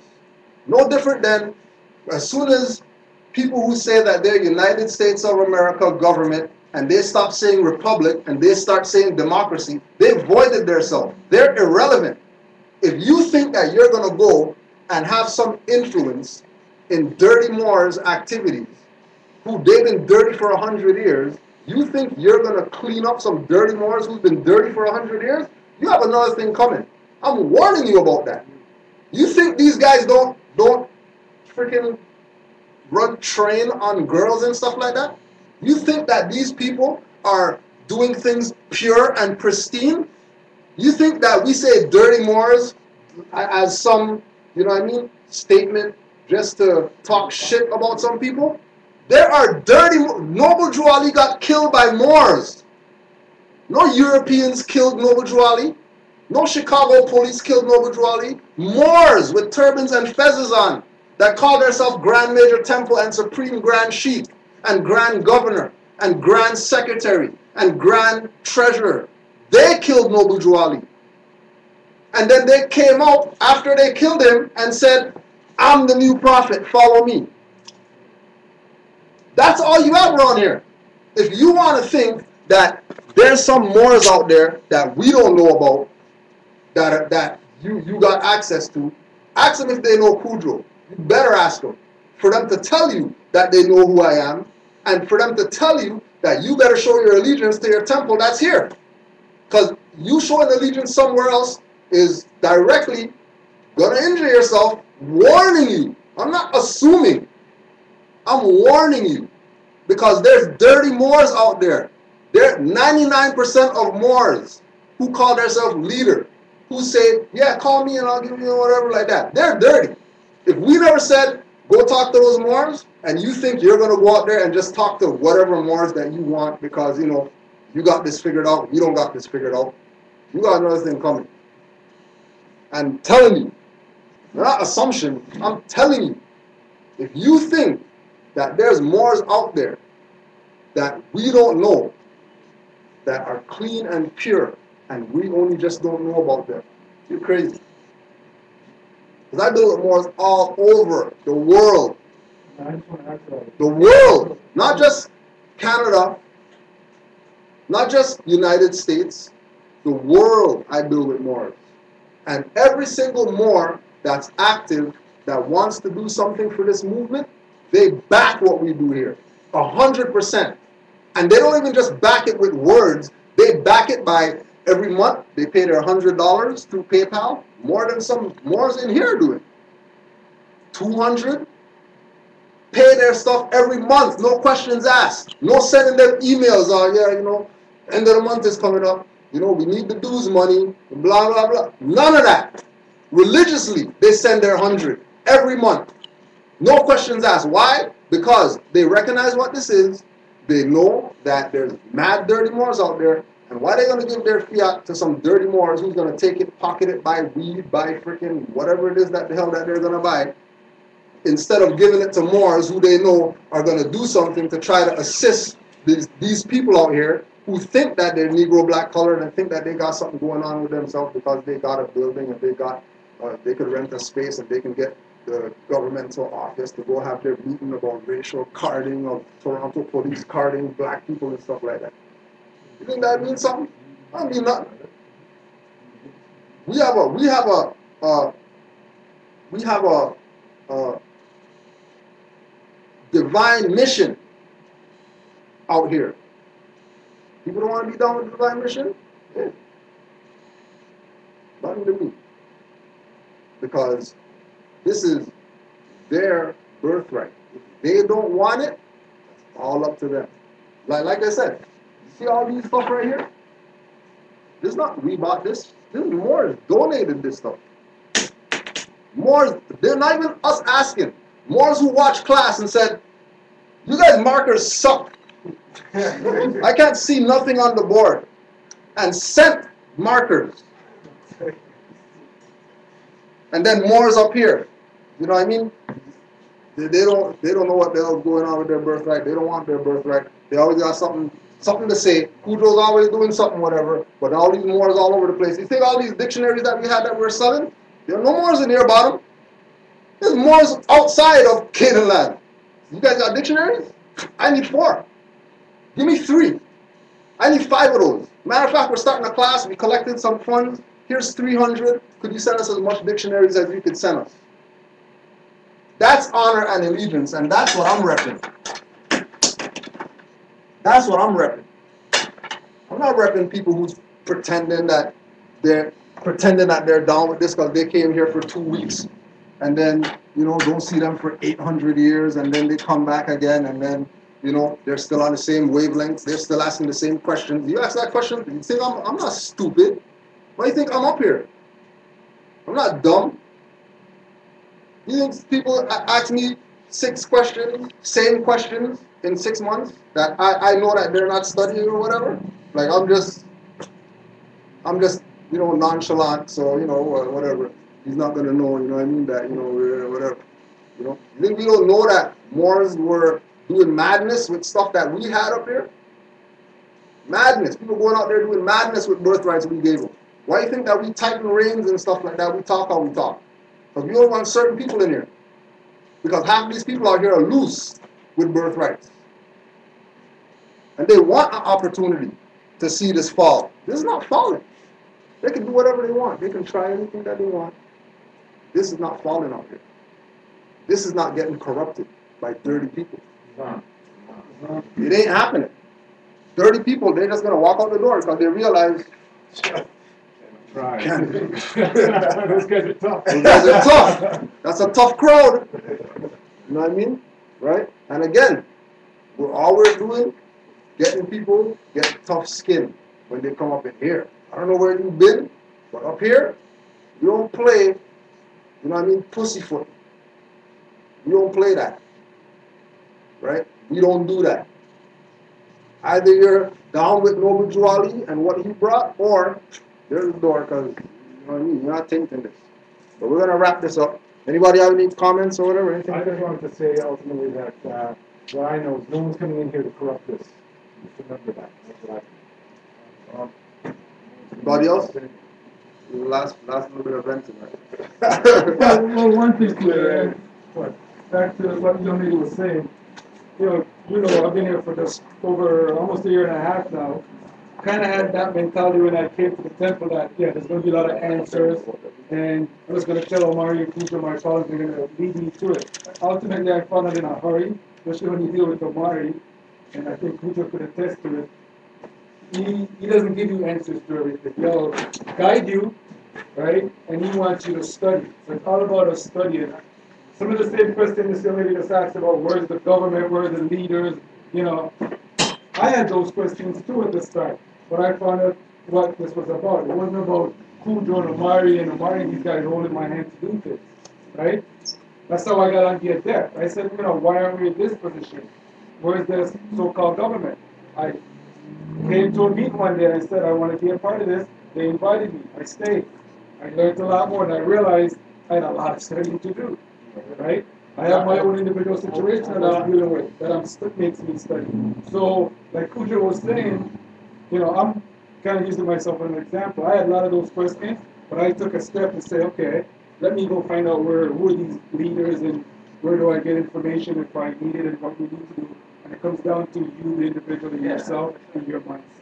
Ultimately, we ain't doing you no favors by giving you nothing. No, giving you the answer in That ain't gonna help. Omari and Kuja could give us answers all day long, and you step out there and deal with the European, and exactly what they told you, the Europeans switch it on you. Because here's the thing I've learned. The Europeans know what they're doing to us, right? So when you go up there and tell them that it's supposed to be this way, they already have 4 or 5 steps telling you it ain't gonna be this way, even if it's supposed to be. So, and ultimately, because it's a fraud, they're still gonna deny you, but at least you know. yeah, then you know the They separate know that part of this. This we all have to understand is a fraud.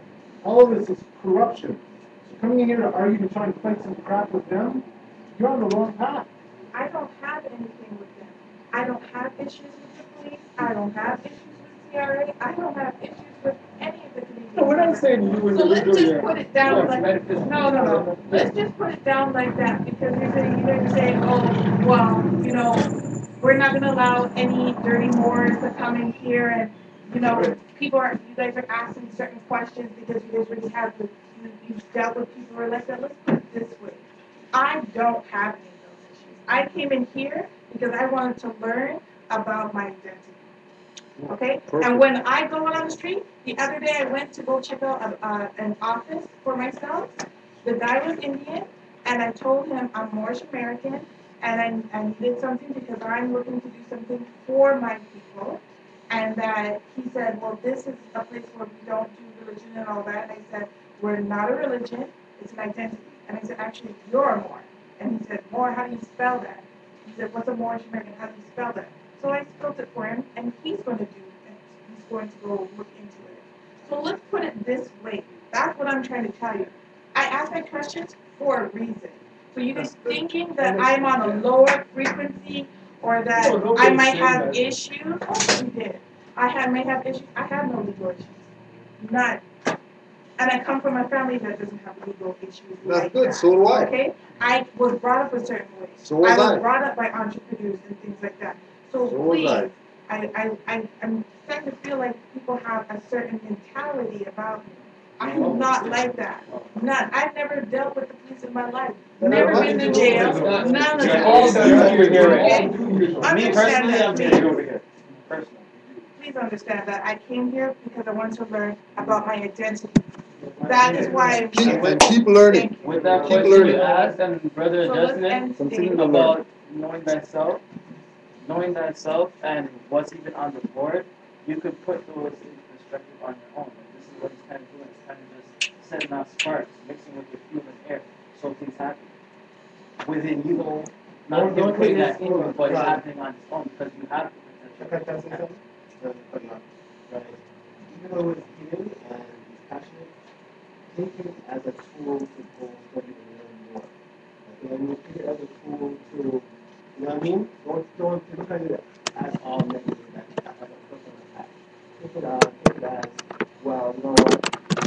Instead of me asking some questions, then I can even know more into yourself to know that, yes, certain things within yourself, you're just confirming what you already know.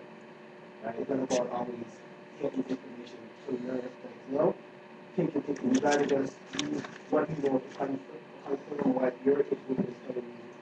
Right? So you can move on to higher level. Because remember, we're just learning all of this ourselves. We're not experts at all. We're just still baby steps going up. So to get all the answers from us, sometimes you have to go within yourself to get the answers from you don't know it all. We're just